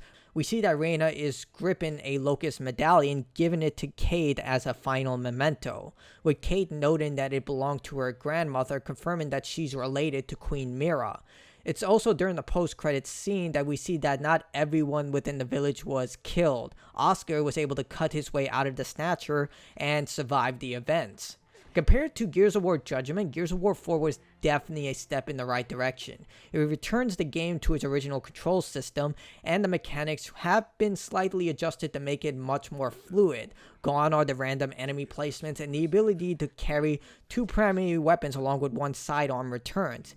It's effective, and the introduction of the new characters while also remaining loyal to the original titles without over-relying on the veteran characters was a nice touch. And the next game, Gears 5, would take this even a step further, focusing more on the characters and this world while keeping the war between the Swarm and humanity a central focus. Gears 5 takes place after the events of the previous game, with JD, Kate, Del, and Marcus officially returning to the COG to fight against the Swarm. Kate is experiencing nightmares since euthanizing her mother, and the Swarm has been accelerating their kidnappings and Hive creations. Reformed as Delta Squad, the team returns to Azura with Barrett's request to relaunch the Hammer of Dawn satellites to restore the deadly weapon network. Delta finds that the Swarm is trying to create a new hive in Azura. When jacking into Azura's network, Dave, a bot used for the mission, finds a lot of hidden data, and Barrett asks JD to get a security drive to pull the network from the Azura files. After getting the drive, JD and Del go to support Kate and Marcus. When attempting to launch the satellite, the silo doors malfunction, and despite Barrett's request to run, JD makes the problematic decision to get the doors open, risking everyone's lives. Del follows while Marcus and Kate hold off the Swarm. JD is successful, but Dave gets hurt. JD thinks what he did was right, but Marcus's look says it all.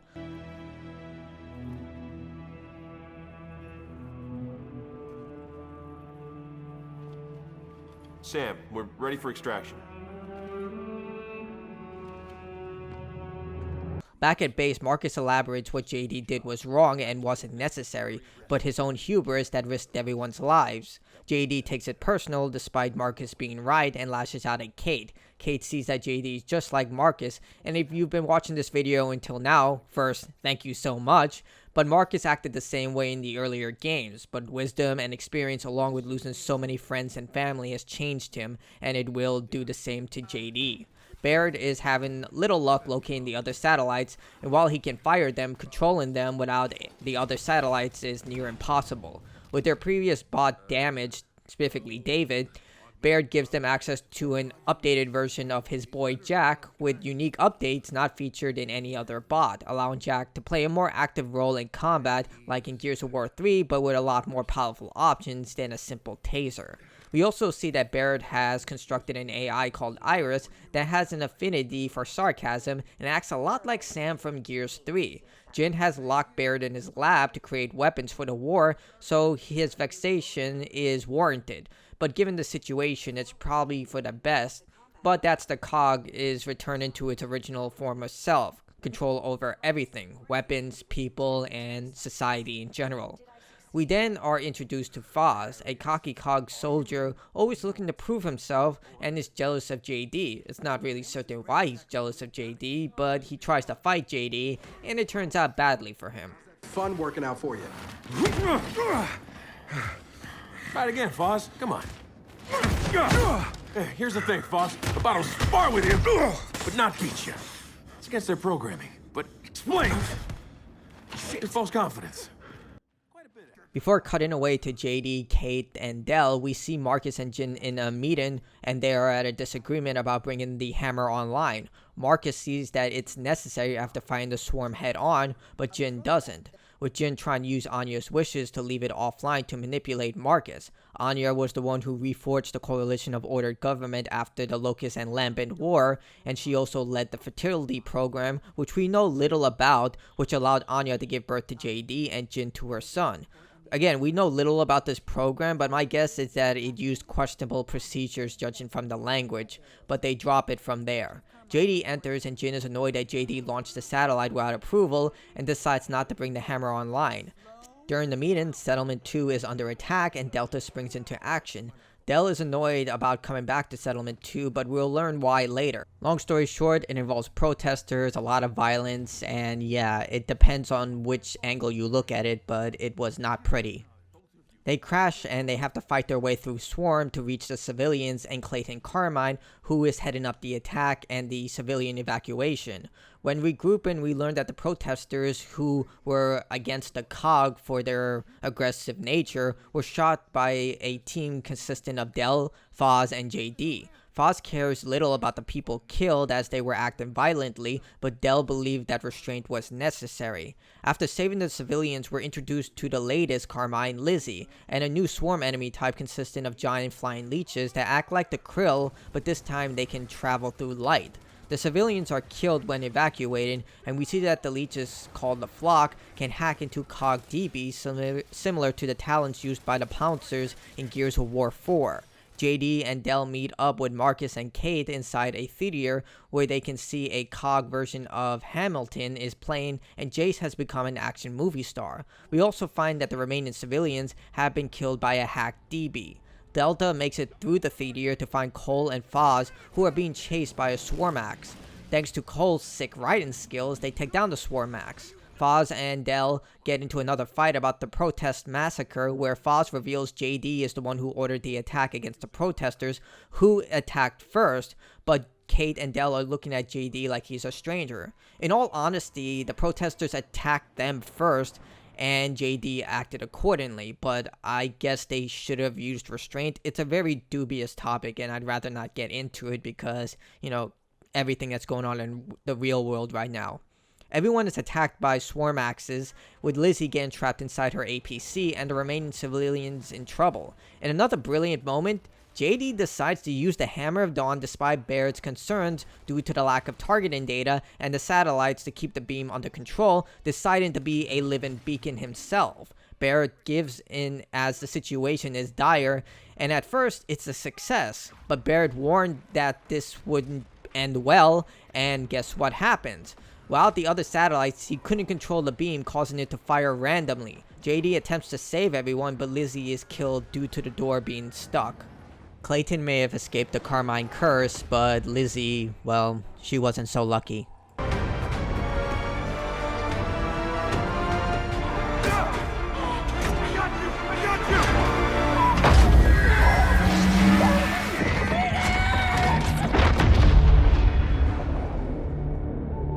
4 months passed from that event, and Kate along with Del returned to where Marcus, Baird, Cole, and Dom killed the Riftworm, with its body turned into a camp and its biomass helping the surrounding environment flourish. In fact, you can see throughout the camp they have a lot of food and fish available to them because of what the Riftworm provided. Kate continues to experience headaches, and when inside the camp, we learn that the Swarm are becoming increasingly more powerful, kidnapping surrounding settlements, and the Cog is desperate for recruits. Kate is shown to be experiencing not just headaches, but visions of the Swarm, which we will learn are predictions of the future. The camp is run by Kate's uncle, Oscar, who refuses to leave. Again, as Baird wrote in Gears 3, if humanity would stand together, they would easily crush their enemy, but instead they're all just looking out for themselves, and eventually that will get them killed. Guess things just never change. As Kate warns her uncle about the Swarm attack, this time a new warrior called the Hunters start to attack the camp, which are similar to Theron guards from the Locust. Kate and Del aid the settlement in attacking the Swarm, but Kate is captured by a Snatcher. When inside, Queen Mira's voice plays in her head as Kate begins to control the Swarm soldiers one by one, with each one being more powerful than the last. She tries to help the settlers, but the Warden, an extremely powerful new version of the Swarm, fights off Kate's possession and kills Oscar, fulfilling her previous vision of Oscar dying.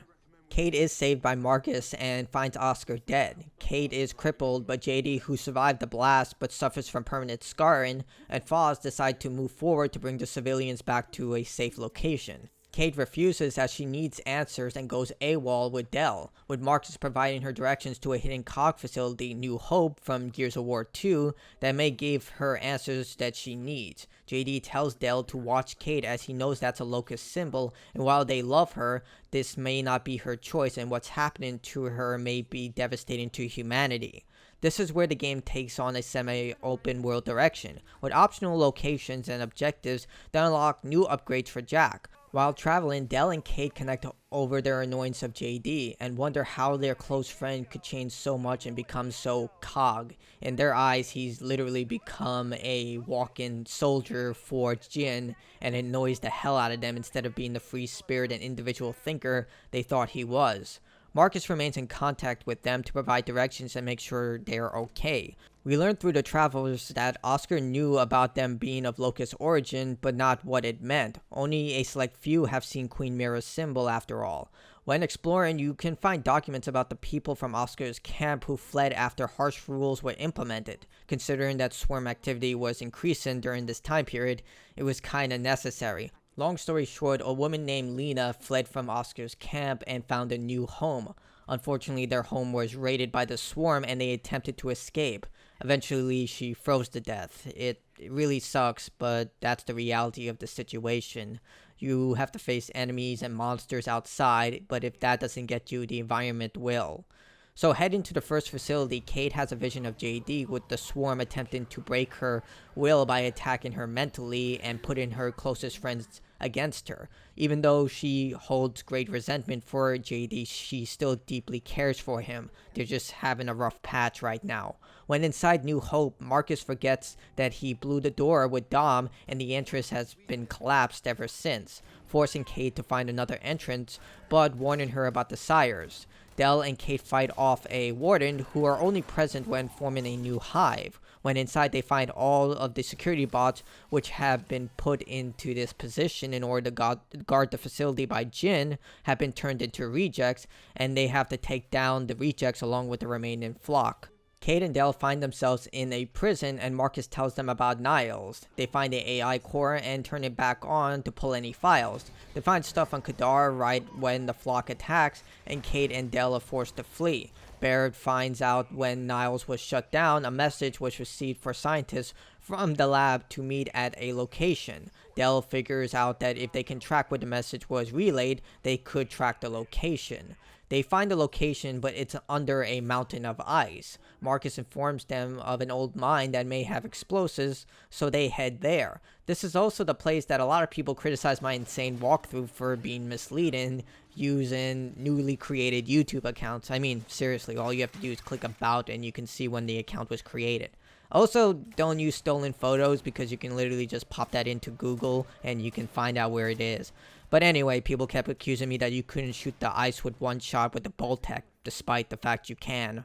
When inside the camp, Kate puts 2 and 2 together and realizes that Lena and Nosko, who left Oscar's camp, came from this camp before they froze to death out in the wilderness. And this is solidified when they find out that there was a huge battle around but no bodies. They find everyone inside has been potted. They locate some phosphorus and Dell decides to use it to crack open the ice. What follows is an intense battle with the swarm because they don't like it when you take their phosphorus, despite the fact it's not their phosphorus, it was the camp's and they just took over the camp. The plan works and they head inside the facility, but not before again another vision of Mira, continuing to try and break Kate's will. When inside, it turns out Kate's genetic code is the key to unlocking the door, and they're greeted by another AI construct of Niles. This is the most advanced one yet. This automated version of Niles' AI explains how he was commissioned to find a cure for Rustlung, but went AWOL to create the Sires, which led to the Locust, and you get to see this in graphic detail as he showcases the evolutionary process in which he experimented with Niles confirming his breakthrough came with Queen Mera, who was immune to both aging and disease, which is why she never went lambent, leading to the creation of the Locust, who unlike the Sires, could reproduce and be commanded, with Mera able to carry orders out using telepathy, which eventually the swarm would adapt into their universal communication.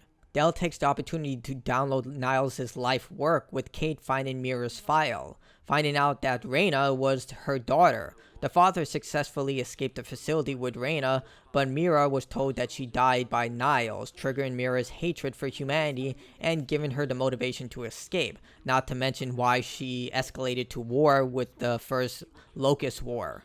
Kate has a crisis believing she'll end up just like her mother, with Niles telling her that's why the swarm is hunting her. Without a queen, a descendant of Mira specifically, they have no direction, which is why they're trying to break her with those visions as she is still connected to them.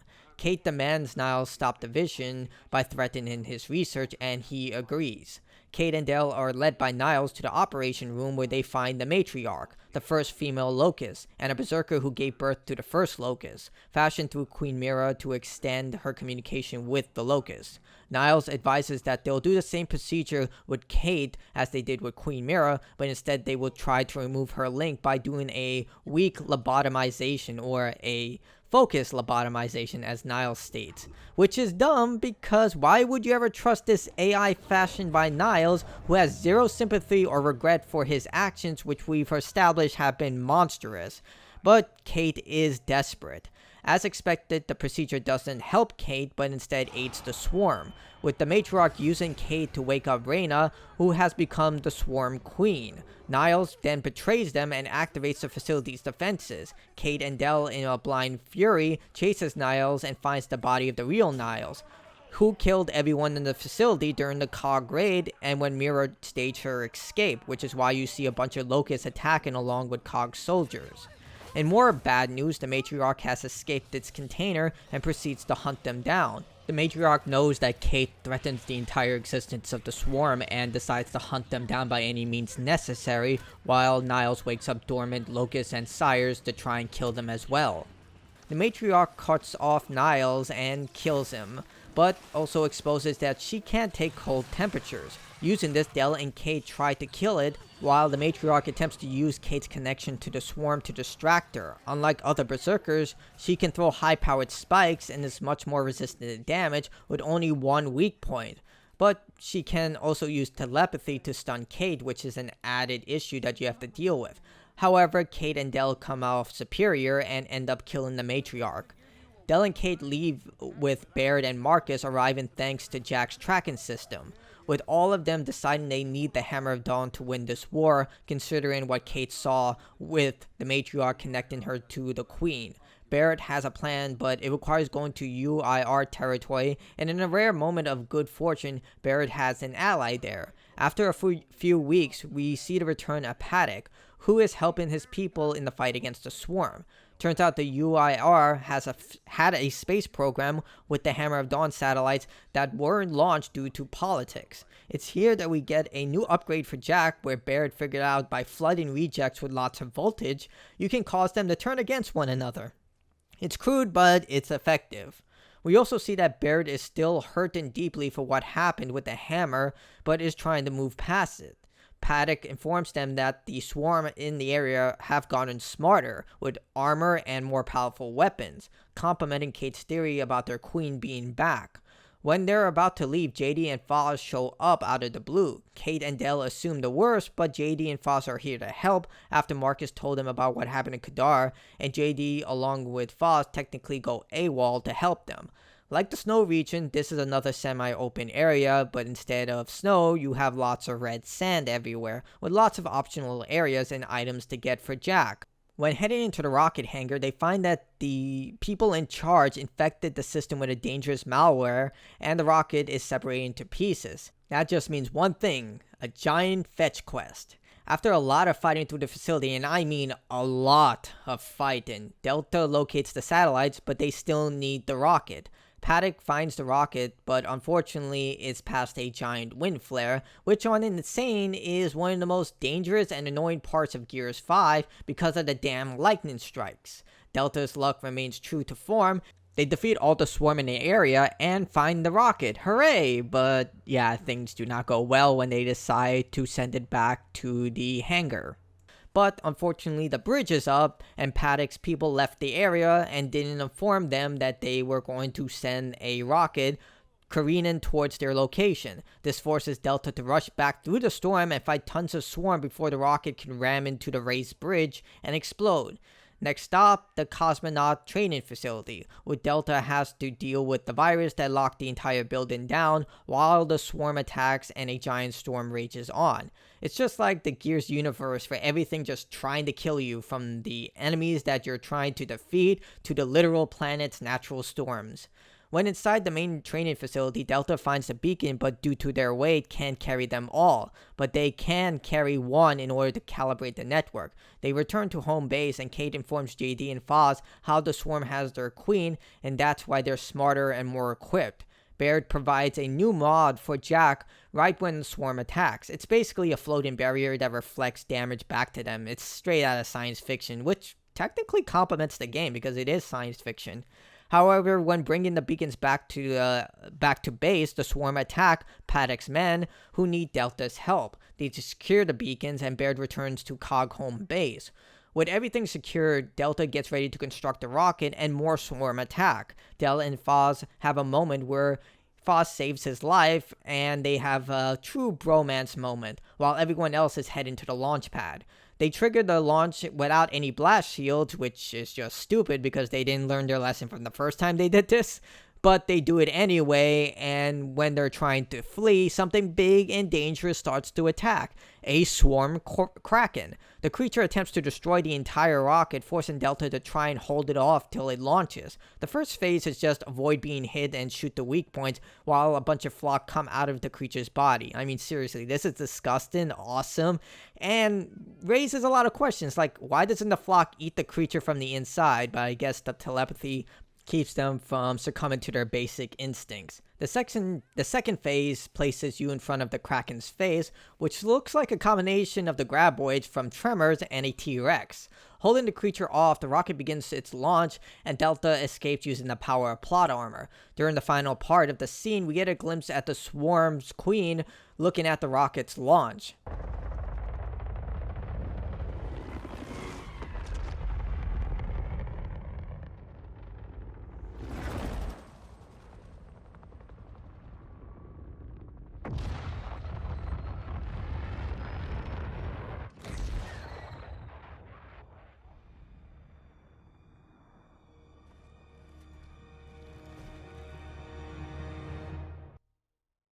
Back at COG home base, Kate is shown that she's beginning to forgive JD, thanking him for everything. The beacons show up, and it shows promise, but Baird is still exercising caution. Considering what happened last time, he should, with Marcus wanting to locate the central hive and kill the queen immediately, as he's seen that what could happen if you extend this war with the Locust and Lambent conflict. Marcus thinks Kate may know where the Locust Queen is located, and he also reveals Jin's plan to hook Kate back up into the swarm despite his opposition to it for a tactical advantage. Speaking of the devil, Jin walks in, and when Kate refuses, tries to arrest her and force her into connecting back into the swarm. So what happens if Kate gets overtaken and completely lost to the swarm? Jin? What would happen? You will have two queens to deal with. It's just completely idiotic. I mean, Prescott was an asshole, but at least he had some sense. It seems like everyone is just taken after the Loomis way of leadership, where you just send your soldiers to die or commit to completely idiotic ideas without fully understanding the consequences. Like, Jin is just one of those people who's like, I'm right, and then you prove her wrong, and she's still like, I'm still right. Like, I don't like this woman at all. Like, she may seem she has the greater good in mind, but in reality, she's just...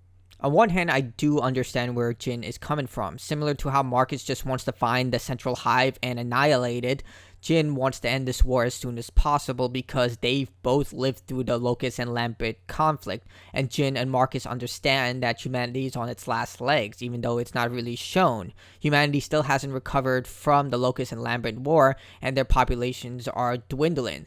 Not to mention, the swarms are kidnapping large amounts of humans, and for every new drone out there, there was a human taken to make that drone. So, in all honesty, I can see where she's coming from, but on the other hand, she's rushing into the stuff she doesn't fully understand, instead of using practical evidence and understanding based on what Kate has experienced firsthand. She's just deciding, go do it because maybe it might work, not realizing that if it doesn't work, you just gave an ultra powerful person to the swarm, because in all essence, Kate is still an ancestor of Mira, and even though Reyna is technically the swarm queen, imagine having two of Mira's bloodline in the swarm army. It would just be utter chaos. Either the swarm will use her to create a new powerful swarm, or you'll have two highly powerful commanders to deal with.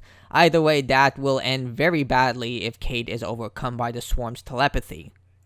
Anyway, the swarm starts an attack on the city, but to get the hammer working, they need to deploy the beacons across the city. The first is easy enough thanks to Cole coming in with a giant mech, but the second one is a bit more difficult seeing that a swarm axe is guarding the area, and on top of that, a warden is also guarding the area. Fun. With the second beacon deployed, Marcus stays behind to protect it, while Kate, Dell, and JD head to Paddock's location to deploy the third beacon. They find the swarm were making a hive close to their location before the attack, and that's how they struck so hard. Kate, Dell, and JD are successful along with Paddock to deploy the final beacon and finally take out the remaining swarm in an effort to save the city. Unfortunately, things go from bad to even worse as we find out that the Kraken from the previous chapter is still alive. Worse is that the Queen has finally shown herself. Reyna has completely been reformed and turned into an octopus-like swarm creature completely devoid of any humanity she once had, basically wearing Reyna's body like a skin suit and just becoming a combination of everything the swarm seeks to become or what she could have become. Reyna attempts to kill all three of them, but Kate escapes, but is only able to save either JD or Dell. It's a difficult choice, but I honestly chose to save JD. Marcus doesn't deserve to lose his son after losing his wife. Whoever you choose, their body falls into the cracks as the ground splits open, and the person who is alive mourns the loss of their friend and brother. Kate pushes forward and gets either JD or Dell to find the strength to do the same. The building collapses and almost kills them both, but Cole comes in the nick of time to save them. They head down, Marcus requesting assistance, and JD goes into a full rage, or Dell if you chose to save him, after seeing the first set of swarm. Kate tries to keep them focused, but if this happens again, they could end up losing their life as well. They aid Marcus in the attack, but when asked about Dell, Marcus learns what happens. Knowing what JD is going through after he lost Dom, he refuses to let his son go through this alone despite JD's proud nature. If JD is killed, Marcus bottles up his feelings and continues forward, as he has a job to do and thousands of lives depend on him. Foz comes with the transport, but the swarm have taken over the city, with the Kraken destroying large parts of the area, and the beacon in progress losing all connection to the Hammer of Dawn. All they can do is try and escape. Cole and Paddock come to the rescue to hold off the Kraken, but it proves too much, and Cole's mech is destroyed, and Cole is assumed dead, along with Paddock. The remaining cog make their final stand against the swarm. The Kraken reappears, and using the rail cannon, they try to kill it. Can I say using a recycled boss for the final boss fight is just lazy? Come on, you could have thought of anything. I mean, at least have Reyna show up, something. Anyway, without the hammer, they can't kill it. Jack decides to make the ultimate sacrifice for the cock, turning himself into a targeting beacon to kill the Kraken. Damn it, Jack, why do you always have to play the hero? I mean, seriously, this robot has done so much for all of humanity. He deserves, like, every medal in history. The Kraken is killed and the city is saved from the swarm for now. We see that Cole and Paddock made it out, but the surrounding area has been completely charred, with the surrounding area's hives all destroyed as well, so they can't expect another counterattack from the swarm. We see that Cole and Paddock made it out, but the surrounding area is completely annihilated. Kate and the rest of her team decide to go and hunt down the Queen, with her discarding her mother's medallion and disavowing her Locust origin, which is probably for the best. And that's the end of the Gears of War franchise so far. I do have a theory of what will happen next in Gears 6. There is a link below if you want to watch that. If you watched till the end of this video, first off, thank you so much. This took forever to make, and I wanted to give up several times, even erasing 40 pages of script material in moments of anger, but I plowed through. And you probably heard it in my voice, but it began to crack, my voice box started to hurt, but I just kept going through, and eventually I made it to the end. So again, thank you for watching this, holy crap, an hour and 50 minutes video. You must really like my Mandark sounding voice. If you did, leave a like, that really helps me out. Till next time everyone, check out my Gears content. Again, it's in the link below, no commentary walkthroughs for each of the games. Till next time everyone, thank you for watching, and I'll see you all next time. Stay awesome everyone.